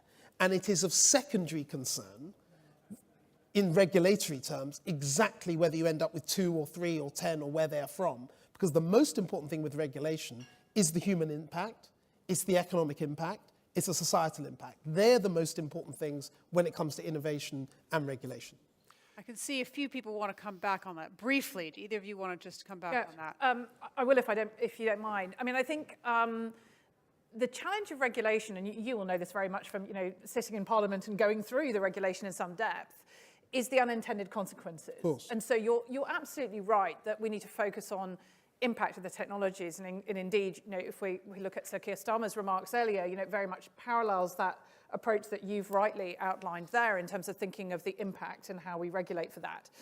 I guess the example that Sachin rightly brought to mind was that when we have tried to regulate in that way historically, we have essentially crowded out the market for new players. So I think one of the opportunities of the regulatory framework we'll create for AI is actually how do you create that in a way that focuses rightly on the impact, but makes sure that new players can come through, and we're not stifling innovation, in effect, by constraining the market just to the big players who already have a seat at the table. Yeah, and I think to add to Priya's point, so I'm going to disagree quite vigorously to some of what you said. I don't think it's about going to American CEOs because they're well-funded. When you actually unpack it, it's British engineers that are actually working in the UK that are doing the work. And so now you have an absolute disconnect between those peddling a foreign agenda and those doing the work and then the experts. I'd also caveat this by saying that I think this is a multimodal problem. So you need people from philosophy, from arts, and you need people that have a slightly more neutered view of the world. My worry is, remember, this is the third trifecta. There's nothing after this. We tried the same thing in the cloud, and we're subservient. We tried the same thing in social media. We can't control it, no matter what we try. And to do the same thing 3 times, clinical definition of insanity, expecting a different result. Rachel, there's an interesting debate that opens up here, isn't it? And around AI, we feel that perhaps we're at a point where we can shape regulation. We're at the start of this journey, and we can have a view on how it should develop and what the framework will be. Perhaps the reason we saw so many hands up for the fear of climate change is that we feel that that ship has sailed, that there is something coming down the line to us that we have very little power to stop right now. You're ahead of sustainability. Is that true? Can we do anything about climate change? That's a big question, but I mean, I certainly hope not. I think what we've seen, and you quoted the letter from, I think, 3 months ago. It was over a year ago that the UN Secretary General said that we are on track to an unlivable planet. So we've seen that threat time and time again in terms of climate. We haven't really fully responded to that with the global potential and pace that we need to. What I think is really exciting about artificial intelligence is you actually have a lot of the commonalities in terms of huge amounts of data and engaged communities, and thinking about how that could be applied to the climate crisis, great potential. So how regulation can make sure that we are able to utilize AI for good, that's where there's huge potential for all of us, I think, to think about a sustainable transition to a low-carbon economy. And to our point, that's about getting ahead of the curve, isn't it, where we can still shape that regulation and make sure that it's not about banning it, stopping it, or not embracing it. Embrace it, but make sure it's done for the right reasons. Exactly. And one of the things that Rolls-Royce has developed is something we call the Alethea framework. So it's a framework for the ethical application of AI that talks about both when you should be using AI, but then when you've made that decision, how you can use it in a way that considers this wider sustainability impacts. That's something we apply across our company to think about both the what and the how, and make sure that we're considering the ethical, the environmental, and the social aspects of artificial intelligence in a way that enables us to make more sustainable decisions. Mikhail, do you want to come in on this? I can see you taking some deep intakes of breath. I am, because it's been 11 minutes and we haven't talked about climate change yet. Right, your turn. And climate change is a thing, and AI is a technology. India experienced 314 days out of 365 in 2022. In each one of those days, there was an extreme weather event in some part of the country. Those are heat waves that people cannot go outside to work. Those are fields and crops that are dying and unable to produce food. These are people dying from heat waves, from floods. These are internal migration and external migration, refugee crises. And these are the real things that are happening. Now, technology is neutral. It can be used for good, it could be used for bad, but it is a means to apply to a problem. AI is not the problem. AI is a means that can be applied. How do we apply it usefully and meaningfully is a question. Now, regulation and innovation also go hand in hand, and we need data for both. We need to understand where there are opportunities, where are there investment opportunities, where are things going that if there is regulation coming, then you know that the supply chain is already dying and you might want to arrange yourself accordingly and plan for the transition. And when we think about what AI can do for climate change, we can think about a whole range of opportunities. We can think about, for example, cloud forecasting in a way that allows us to optimize solar onboarding to the grid. We can say, we are now able to shut down coal plants and take care of the workers, of course, on the side. That is a secondary problem here, not of importance, but of second nature to this issue. So we can check when are the clouds over the solar plants, over the solar panels, so we can make sure that we can do that, and the prices will drop, and the air pollution will drop, and mortality related from air pollution will drop.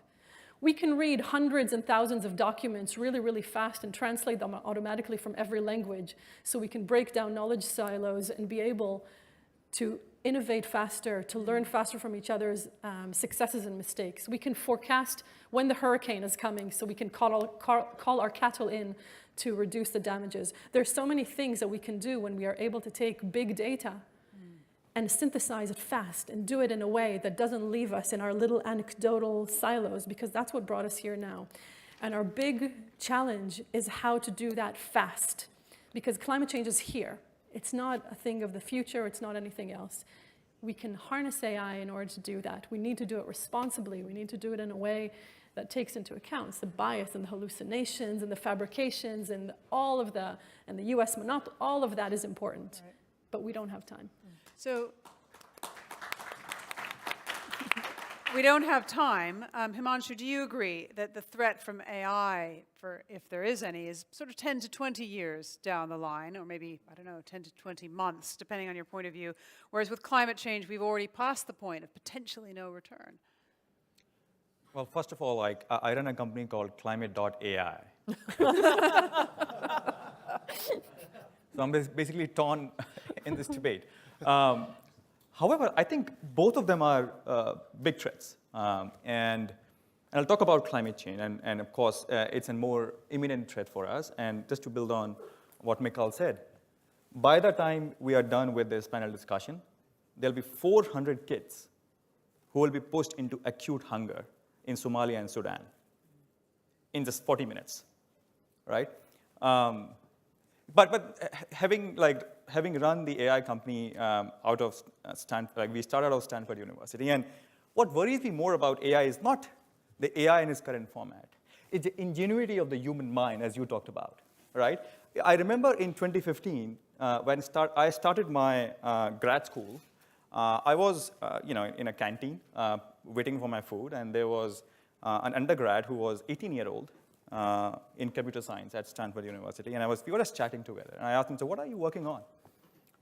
That was in 2015, and he said, yeah, you know what? I'm trying to create, work on some generative technologies that will allow me to mimic your voice, right? That time the concept seemed so foreign to me. Like, how is that possible? I'm talking 2014 and 15, where people were just talking about machine learning models, not even deep learning models back then. 1.5 years from then, same kid, a 19-year-old, comes up with a completely fake video of a president of Stanford University giving a speech, right? So that's the ingenuity of human mind that worries me. In the next 10 years and 20 years, what might happen? However, there's absolutely no doubt as to climate change is a bigger threat right now. And one of the reasons we are actually having this debate is IPCC, for all the hard work they have done, they've not done a great job in communicating the existential threat of climate change. We talk about hey, you know what? By 2050, the world global average temperature is going to rise by 2 degrees, 3 degrees, 4 degrees. But back then, everyone is like, okay, how does it matter? 4 degrees global warming average, how does it matter, right? Versus we conducted, so through our platform, we conducted the tipping point analysis for maize crops in whole of Africa, right? By tipping point, what I mean by tipping point is not the glaciers melting or the Arctic circulation stopping. We are talking about tipping points in food system. And what we realize is that, so what we were trying to analyze is, when is it that the crop, the maize or the corn, as we call in the US, will cross a new normal where historically, if you had seen losses once in 10 years, we'll start seeing losses 4 or 5 times out of 10, or like basically every alternate year. And what we saw is basically surprised us that almost 70% of African counties have crossed that tipping point already. And by 2033 or 2034, whole of Africa would have crossed that tipping point, right? So to her point, I think it's, it's a more imminent threat than we realize. Okay. Sachin, I want to bring you in actually, because isn't there a danger here that we're all looking at climate change through a very confused, different set of circumstances? We see different effects in different parts of the world. There is, a country-by-country approach to how they will solve it. There is a reducing emissions here, and China's pumping out more than ever. There's no joined-up strategy because we haven't identified a sole cause and a sole solution. Can AI help us with that? I think that actually, to me, is the pertinent question, right? Which is, I think if AI in the wrong hands is like nuclear power in the wrong hands, except it has the ability to create civil unrest and manipulate minds, because ultimately human beings rely on 4 chemical reactions: dopamine, endorphins, oxytocin, and serotonin. Thank you very much. And 2 of them are selfish, 2 of them are family orientated. You can manipulate the life out of them. Like BlackBerry did this really well with the red light. But now you think about the reason why we don't feel climate change is because people talk about it in 1 or 2 degrees, which to an expert is alarming. Yeah. But to me, it's like, well, that's just changing the thermostat in the house. I think the second is that it feels like there's no point of truth. So actually, since we last spoke, I've been having lots of conversations with ChatGPT. Yep. And have been saying, could you help me understand climate change? Could you help me understand what contributes to climate change? And it was really interesting. When I asked ChatGPT what contributes to climate change, I always thought it was greenhouse gases. But yes, energy production is 35%, but deforestation, landfills, building and construction, land use, manufacturing technique is 70% or 65%. So, we always think about gases and we forget about, well, if we just use 3D printing for making buildings. And so suddenly you have now a tool at mass disposal where you can ask kind of intelligent questions. Can we learn anything from any other industry? So my second question was, could we learn from another industry? What are parallels? Because we're doing this in drug discovery. In drug discovery, you've got multidisciplines that have otherwise always been separated, but are now coming together because these models can evaluate multiple brains at once. Yeah. I was going to say, that's the point, isn't it? It's about bringing different disciplines into the same room without that lens of sort of human failure or human interpretation. It's saying, this is the data, and then it's down to humans to decide what to do with it, as opposed to us seeing it through all of our different failings and foibles. This is about looking at pure data and then filtering out all the noise. Yeah. So in the same article I was referencing right at the beginning, Mark Andreessen also talks about this being about augmenting human intelligence. And if anyone wants to take one thing away, I'd really encourage people to think about that framing for artificial intelligence, because it does exactly as you said, Ben.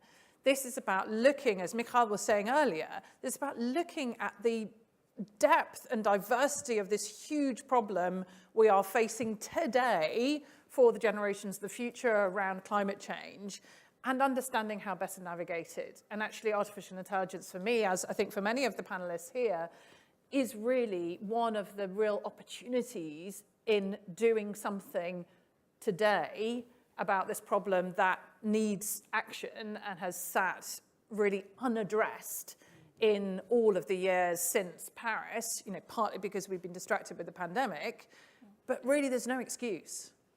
Yeah, Mikhail, I know you want to come in on this idea around technology and artificial intelligence and climate change. You mentioned that there's no silver bullet, thank you.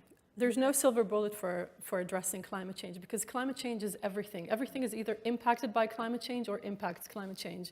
The way we move, the way we produce, the way we consume and produce, and everything is climate change.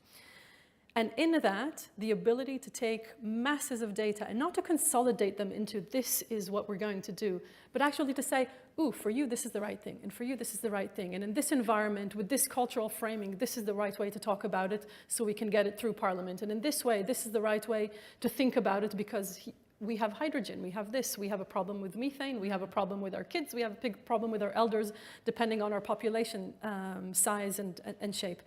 So the ability to take these masses and dip into them quickly and creatively, that is the power here, and this is what we need to be doing. And I'm so glad I answered anti-inflammatory to your turmeric question earlier, so I don't look like I'm from California. Rachel, what does AI at Rolls-Royce look like, and how do you use that technology on a day-to-day basis? Because with respect, the aviation industry, one of the biggest polluters, biggest sector that's polluting, it's just tinkering around the edges until we really get to grips with this problem. And here we are on the brink of that 1.5 degrees that we keep talking about, and yet there is no meaningful change. What does AI look like in Rolls-Royce? Yeah, I mean, it's multifaceted, and I know that's a very simple answer, but it looks across every point of decision-making and looking at where we can create the most efficiencies and therefore the best opportunity, and that in turn leads to emissions reductions. But I think I wanted to come back actually on your point earlier about climate change feeling kind of intangible. And one particular platform that was launched at COP26 in Glasgow a few years ago was the This Is Not Our Climate platform, which combines, you can look up any address in the world, so your workplace, your home, your favorite coffee shop, and see what that would look like under sea level rise, under wildfire threat, under pollution. And I think that is the sort of use case where simple, tangible examples of what does climate change look like for me can be really interesting. Does it change our behavior, though? We see it. It feels like it's gone off, excuse the term, but it's gone off the boil. We're not as concerned as we were, are we? I think we are as concerned. I think it's just about different, priorities at the moment. There's so much information overload, but I think climate change is that continual constant that we need to be more concerned about. We're running out of time, but yeah, I was going to very say, briefly. there's one thing to learn about what happened in the last 180 days with AI, is that we suddenly changed the anthropology of how people engage with it. It was a chat screen which feels human-like, and it became so real so quickly, and it's actually not that real yet. And then on the other hand, you've got climate change, which is really real, but all the numbers and everything are so abstract, it's just not hitting home. Very, very briefly, Bim. I know you want to comment, Bim. Just to say that when COVID turned up and the world was faced with COVID, it was amazing how quickly a lot of people forgot about climate as being a big problem. And the reason for that was it was the lack of immediacy. And so I think that is the absolute key problem that has to be tackled internationally as much as within our country. But let's not kid ourselves, we won't face another global pandemic caused by climate change. I think it's how we bring that to life. Right.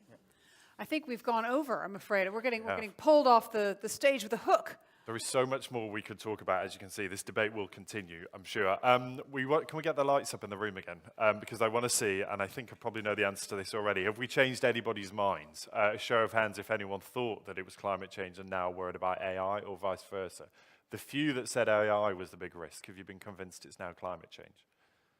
One brave man. Congratulations, well done. Thank you. And I think it's, Sachin talked there about asking ChatGPT stuff. I asked ChatGPT exactly this question. I said, what is the bigger threat? Is it climate change or AI? Here's what it said. It is possible that both could pose existential threats in future. It's difficult to say for sure, though, which is the bigger threat. Climate change is a more immediate threat, as we've discussed.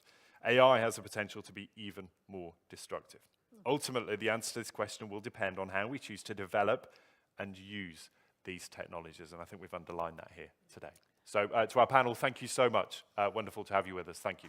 Give them a huge round of applause.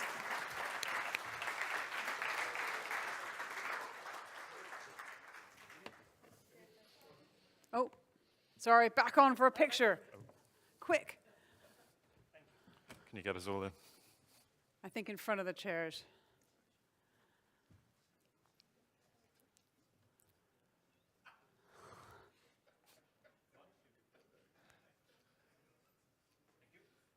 Thank you. Thanks. All right. Everyone. Thank you very much. Thank you. Now, we promised at the start that we would bring you a little bit of entertainment as well. We've been bringing together the worlds of business, politics, entertainment, and our next session does exactly that. WTF is a podcast series where Nikhil Kamath hosts friends, industry experts, and to talk about a whole range of different issues, from technology and social media to renewable energy and electric cars. It is all mixed in with, well, a bit of philosophy, psychology, and personality for good measure. So, for a special edition of WTF at IGF, please welcome Nikhil Kamath and his guests.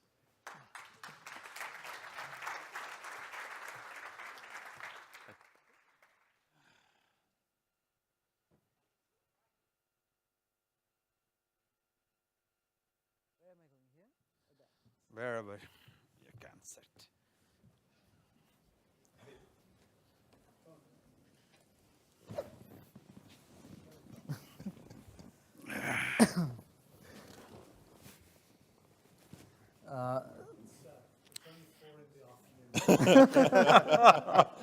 So water has been served, huh? You said there was going to be some wine and whiskey on the table.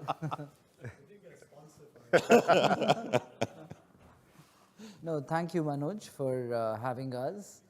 So we were discussing what we should speak about today, and we didn't want to waste too much time talking about what WTF is and what we do back home in India. But we thought if we were all starting over again in life, I think we should all do 1-minute introductions of ourselves as well, because most of the audience might not know. So if we were to start over in life again today, what opportunity would we focus on, what sector, and what business would we do if today was day one all over again? So I think maybe start by introducing yourselves. Okay, hi, I'm Umang. Been an entrepreneur for the last 5 years. Before that, I was a corporate slut. Spent 15 years running Intuit, Adobe, and then Facebook, Instagram, WhatsApp in India and the Asia region.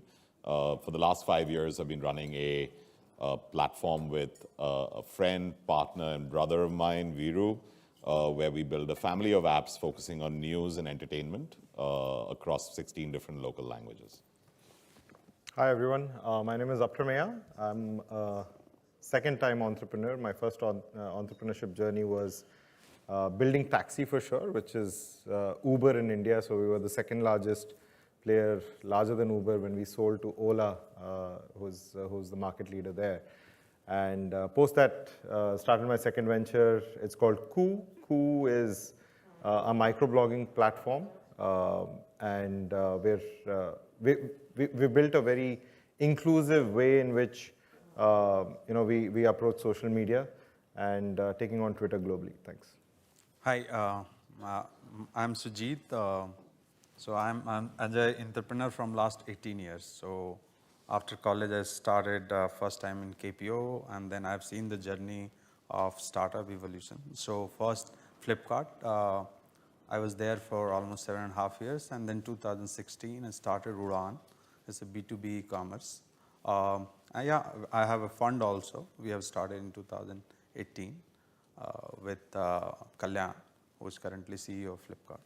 Yeah, and angel investor also in the ecosystem. Yeah, and I'm Nikhil, and I work in fintech, stockbroking, asset management, and lending. A lot, and entertainment industry also.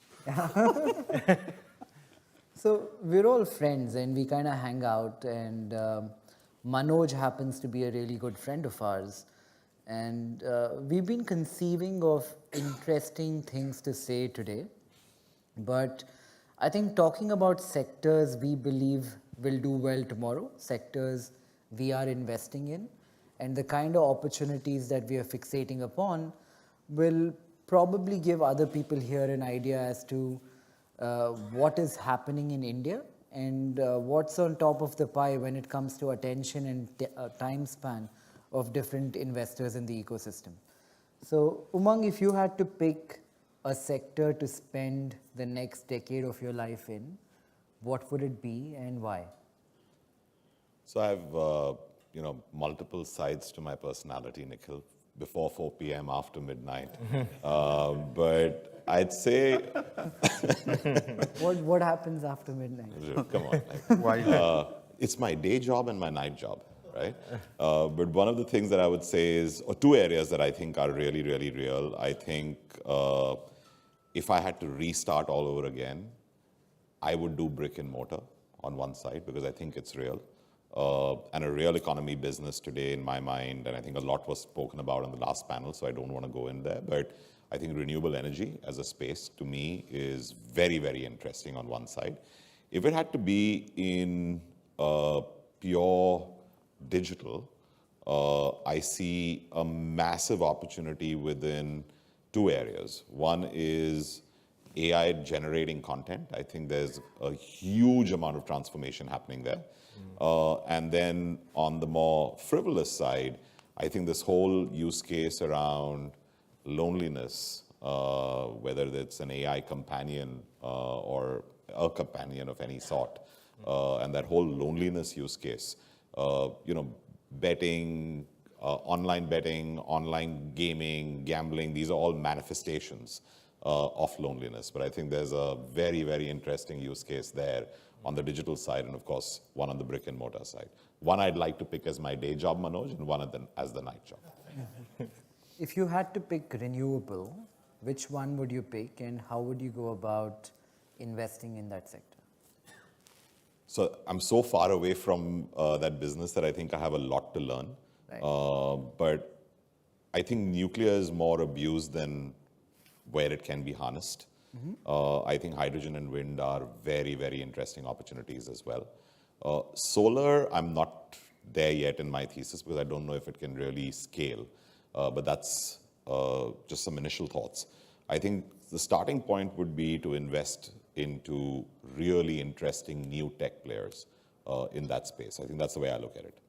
And your day job, if we talk about news dissemination in a form, what do you think is changing there, and how do you think the 15-year-olds of today will consume news in 10 years from now? So I hope none of this is being tweeted because that is something that we should be or cooing it. So I think news is completely going to get transformed. Youngsters are consuming news very, very differently. What's news to you and me is very different from what's news to them. Give us an example. Something trending on social media is more eye-catching to Gen Z versus anything else. Gen Z also has a very, very limited attention span. Gen Z also has a very high degree of need for high degrees of variety versus going deep into an issue. That's what we've noticed. They like to binge on more forms of content, more genres of content versus going deep. So I think snackable content is going to be very, very key. Extremely short and catchy content is going to be key. But I think that the risk and what we are seeing, and social media has played this out, is how do you avoid people from going into a bubble? Because if I keep serving you what you want to see, and I shape your attention in that manner, I think that is a massive problem. What we're trying to do to attack that problem is we get content from all sides, left and right, and we try and show you multiple perspectives to the same story so that you form your own opinion. But I think that is, the whole concept of fake news, especially on the last panel, which I don't know if they went there that deep because that stepped out for the miking with you. And there I realized that how AI can be used to generate content of fake news is a massive, massive problem. So I think those are the big opportunities which are very interesting in terms of my day job. And Manoj was telling me just a few days ago about people like the Daily Mail. Many British media houses are either on the verge of bankruptcy or are not doing as well as they once were. What do you think happens to... Huh? Achha. Telegraph. Telegraph. So what happens to traditional media going forward? Also, guys, for context, Umang's platform is probably the largest new entity in India in terms of news dissemination. How big is your audience now? So on a daily basis, combined across the web and the app, we have over 100 million people.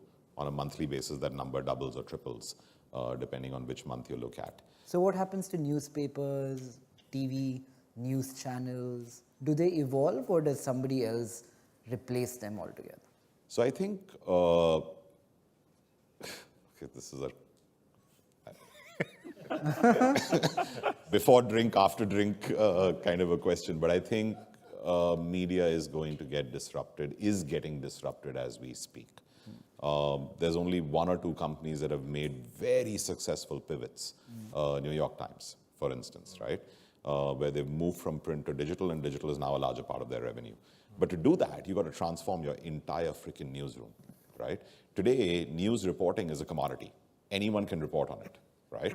Whereas analysis, observations, opinion, thesis is basis data and research, right? Which is what NYT is at least proven in terms of a model. Now, unless media transforms in that direction, I'm not saying that they're right or wrong in their opinion, right? For instance, if you're left-wing, you think they're right. If you're right-wing, you hate them, right? I'm just... Do you think generative AI will easily remove bias from news? It'll create more bias. It'll create more bias because it can create more and more and more of what you are trying to consume, right? And then it depends on the choice of the platform to keep serving you more and more, right? The social or the digital media business, Apu will tell you, is no rocket science. You get more number of people to spend more amount of time, and then you hope to generate ad dollars, right? As you can sell those impressions. So the whole objective is to get more time and get people to spend more. So if you keep putting them into that bubble, generative AI is not going to, unless the platform chooses to show you different perspectives. What if me as a consumer have a AI layer between me and the platform, and I choose for bias to be removed from the news that I consume? I really want to smoke what you're smoking.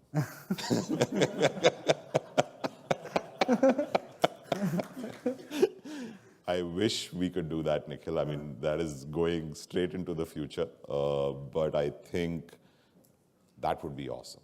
Right? That would be awesome. I don't think it's too hard because even the current iterations of, say, something like GPT, for example, if I were to ask it to remove bias, it's doing a fairly decent job of recognizing what a bias is or what the narrative is. So I don't think that's impossible, and I think at some point in the future, I feel like it might happen. But Apu, tell us a bit about Ku. So talking about bias is a good transition into Apu because a lot of people blame him or they blame his platform for being too one-sided. Would you like to say something about your platform and maybe take that question as well? And tell us what does "ku" mean in Portuguese? I'll say that as well. No, so the funny part is, I've learned by running Ku that perception is reality. You can be whatever you are. You can shout at the top of your lungs that you're a certain thing. And you're neutral, and you might actually be neutral as I am. Like, I'm politically extremely neutral. I don't have too many opinions about how politics should be run. But yet, I get pulled into discussions where we're called right-wing in India and left-wing in Brazil at the same time. So you're on the same room with Manoj, so you know which side you're on today. So, and your first impression is your impression, and it's so ingrained, and it's also so funny that logic is kept aside when it comes to perception. Like, I can give 100 proof points as to why we are neutral, but a headline sticks in somebody's head, it's done. But tell us what Ku is. So Ku is like India's Twitter, right? So if you're trying to build a product like Twitter in one or two geographies, what is your differentiation as a new age social media platform per se? No, I think the key term is inclusion. So one, when it comes to thoughts and opinions, and we're a microblog, so we're enabling thoughts and opinions for people. There is a very heavy English bias in the world. So Twitter has been heavily English, and then it also works very well in countries that have one language. But when it comes to countries like India, where there are multiple languages, people who don't know English get excluded. And that's why we kind of like built it. And there are many more countries that have a similar problem. So to be able to include more people in terms of language, to be able to include more people in terms of respecting their culture, as soon as you include language, their culture gets accepted as well. Third is, there is this whole trend of wanting local social media by every country across the world, right? So Brazil wants an alternative to Twitter, but are they building it? No. But here's Ku, which is saying that, I've already built it for India. Do you want it? So it's almost like social media as a service, that we can take it to every other country which wants to have an alternate to a global giant, right? And say, here is a platform where your rules apply. Your definition of freedom of speech, your definition of hate speech, different countries have behaved differently, and nobody wants to be told what is right and wrong by some other entity for their country, right? And so the other very important thing is inclusion of the users and creators on monetization, right? So for a long time, we've all spent time on social media. We scroll through Instagram or Facebook or whatever else we like. But the platform is making money. But as a user, you've spent your time, which you could have used for monetizing yourself otherwise. So who's going to compensate you for it, right? So if the platform could share some money with even the user, or if the platform could enable creators to monetize themselves a lot better. So, you were talking about the future of media. So just like there are influencers in the entertainment industry, like, there are TikTokers and, Reels. Joshers and, everybody else. I think in the world of news and updates, gone are the days when, there's one huge media which is followed by millions of people. There will be, few people who will go direct to their followers. Like there will be journalists who will say, I'll open my own media channel on Ku and I'll get subscribers. I'll have, a few lakh subscribers and I will generate news for them, right? So you're saying the differentiation for Ku is A, inclusion, B, regional languages, so more fragmented in nature, and C is let them earn money for the time they spend on social media in some form. As in, include them in, there's a lot of innovation that can happen. And if you had to start over today, so you've done taxi, you've done social media. If you had to start over today reading the world around you, what business would you do? I would have liked to do Zerodha, because you're the only one who's generating profit. But that was that was right 14 years ago, but I don't know if tomorrow is the right business. No, actually, the theme is, when you help people make money, right? And that you think that's what we're doing? No. So apart from Zerodha, I think, at least for a country like India, you will win most users when you give the hope of making money or help them make money. Even a hope is good enough. Real money gaming apps today. Is there a platform that really helps people make money? Pick any. Well, banks. You can add anything in that bucket. Is there something? Not a promised income. As in, it's against the law to promise anybody that you'll make them money. Not promise. Like, does it help people make money? If you had to bet on one platform, or tell me one platform which actually helps. No, so at least on the creator front, I think YouTube shares ad revenue. There are, I'm sure you guys also have a creator program where, there's advertisers who want to get in touch with creators for space on their micro media that they're generating. So I think to that extent, yes, as long as you're adding value to a platform, there is money making that is happening, and platforms are generating that. And the simpler you make it, the better, right? Like for just putting up a photograph, and if that is generating value for somebody, if you can get paid for it, then those are the kind of plans. And what would be the new business you attempt based on today? So outside of stockbroking, which for some reason you chose to say.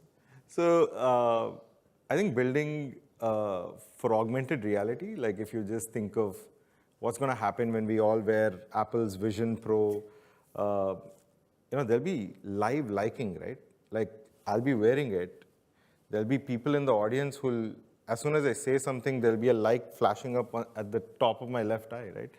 And the more I get likes, the more such things I will say. So even live conversations will start mimicking what is asynchronous social media today. Right. So social media will become more and more live as we go into the future. So I'd like to accelerate towards that because that seems to be the eventuality.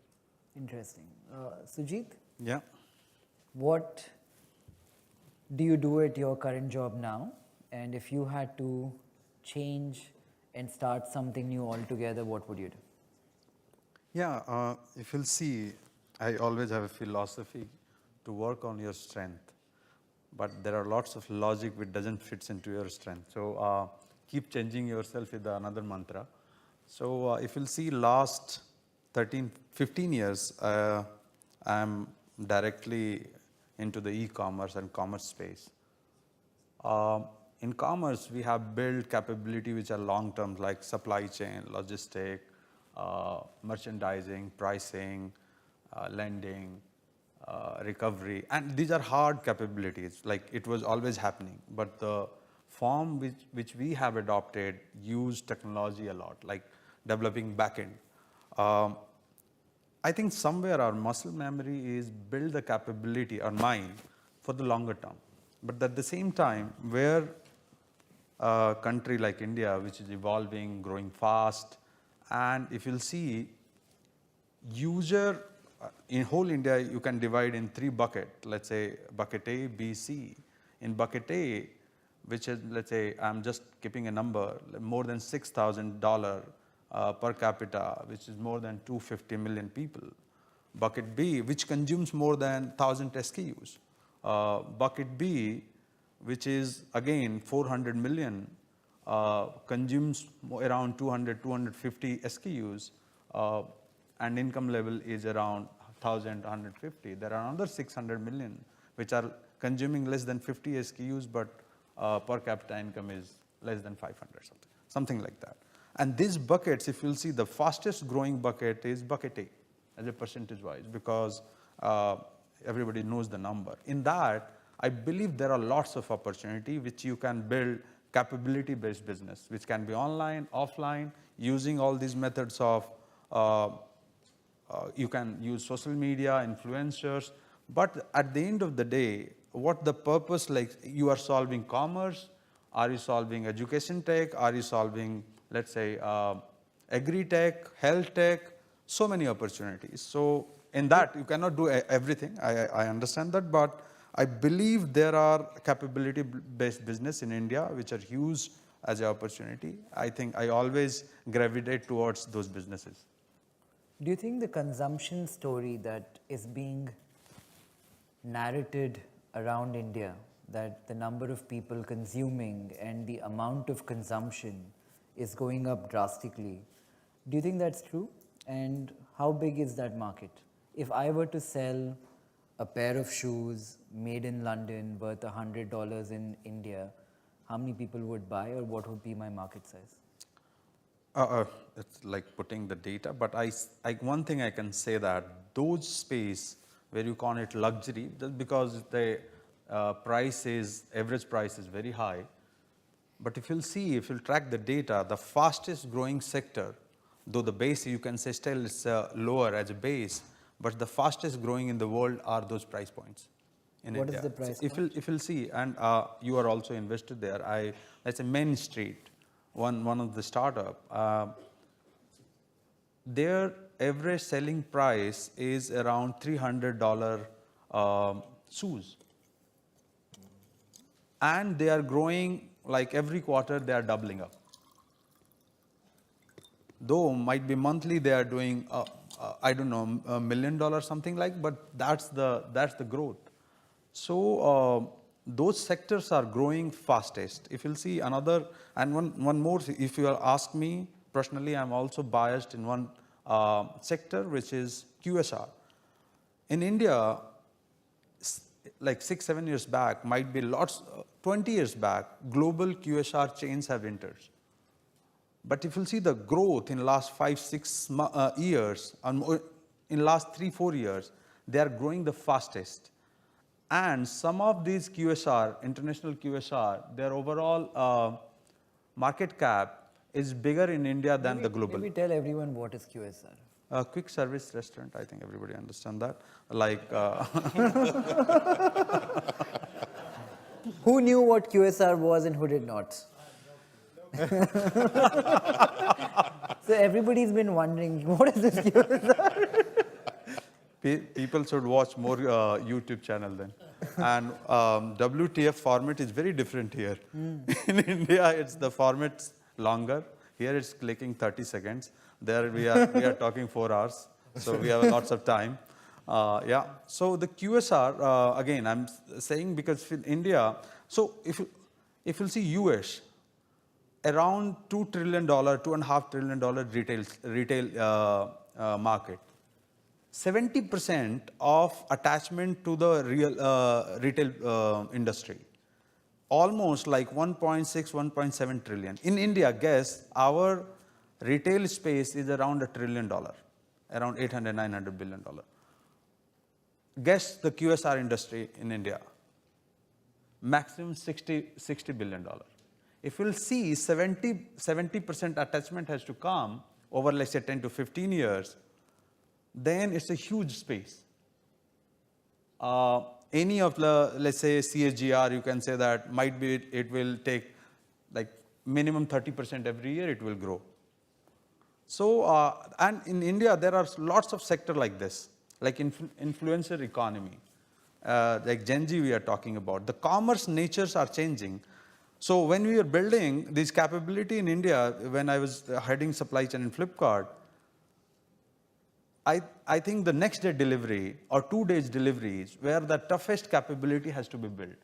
Now Gen Zs, they think it's a given. So they don't talk about it. In India, if you'll see 10-minute food delivery is the new phenomena, though I never believed it will work economically. But as a capability, people are talking about 10-minute delivery. And these capability, when you talk to about Gen Zs, hey, this next day delivery, they think it's already done. Why you are talking about it? So their consumptions are more about instant. I should look good. So when we were solving fashion industry, so solving return, because sizes are the biggest issues, the return logistic developing was the problem. Now they think, hey, go to the mall, wear it, just upload the reel, and it has to look nice. This trial and returns, wasting my 3-4 days, I don't have that much of time. And e-commerce is struggling how to solve that problem. So now offline is suiting more for those requirements rather than online. So things are also changing. I don't know how it will settle. Yeah. No, I was just asking him, are we okay on time? You are 2.5 minutes over. Okay. I've listened to your podcast. You don't do brevity, do you? No. So maybe we reverse. We speak 4 hours. Huh? We reverse the question to you. Yeah. Yeah. Yeah. I mean, that's the same thing you should talk about. If I had to do something today? Yeah. Well, I feel like the world will quickly have a lot more older people. A lot of us are not having kids. Each time I come to the UK, I look around any room, I see a lot of old people. I think...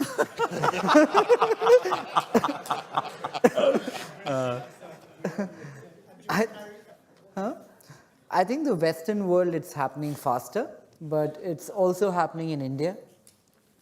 Well, for every couple in the world, you need to have 2.1 kids to maintain the population, to remain stagnant. I think India was at something like 4, but we're getting very close to 2.1 right now. Countries like Hungary are cutting taxes if you have more kids. China is pushing the 3-kid policy. So in summary, I think demographically, the world will get older. I think the world will get older much faster than anybody predicted. So I would build anything I can around old people. It could be senior living, it could be assisted care, it could be hospitals, it could be social media for old people. So anything old people is something I would focus on. Yeah. I got you on brevity for once. And they have the most money as well. Yeah. Old people. Yeah. But thank you, everyone. I hope this was not boring and everybody got something out of it. Thank you for having us.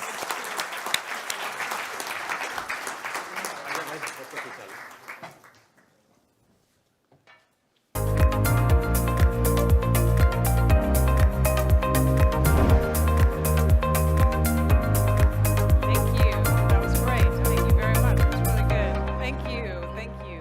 Thanks so much.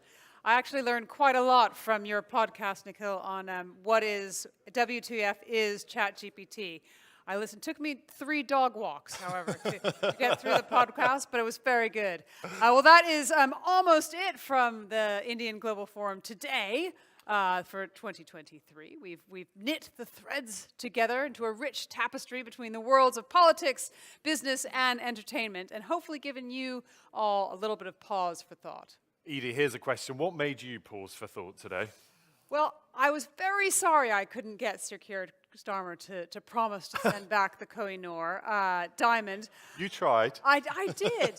Couldn't get him to come down on Boris Johnson versus Margaret Thatcher either. But I was very struck from the commitment that he gave to building the British version of the Inflation Reduction Act, which, if implemented alongside changing local planning laws, would actually be a real boon to renewable energy here in the UK. Sure.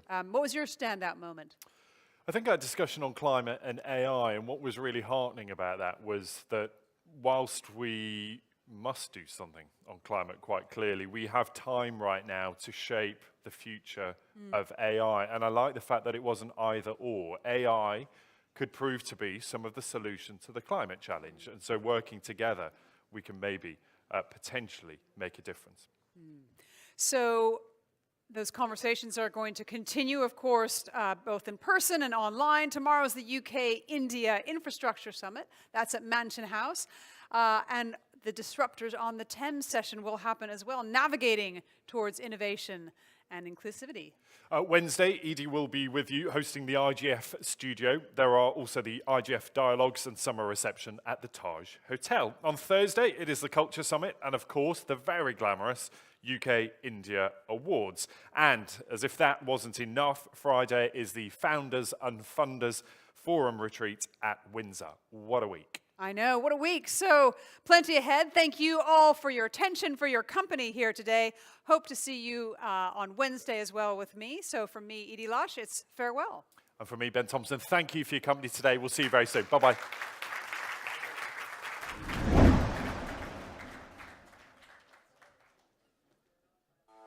Welcome to India Global Forum, where India meets the world and the world meets India. Hear from and engage with established business leaders and technology disruptors as they share the secrets of their success and other valuable insights.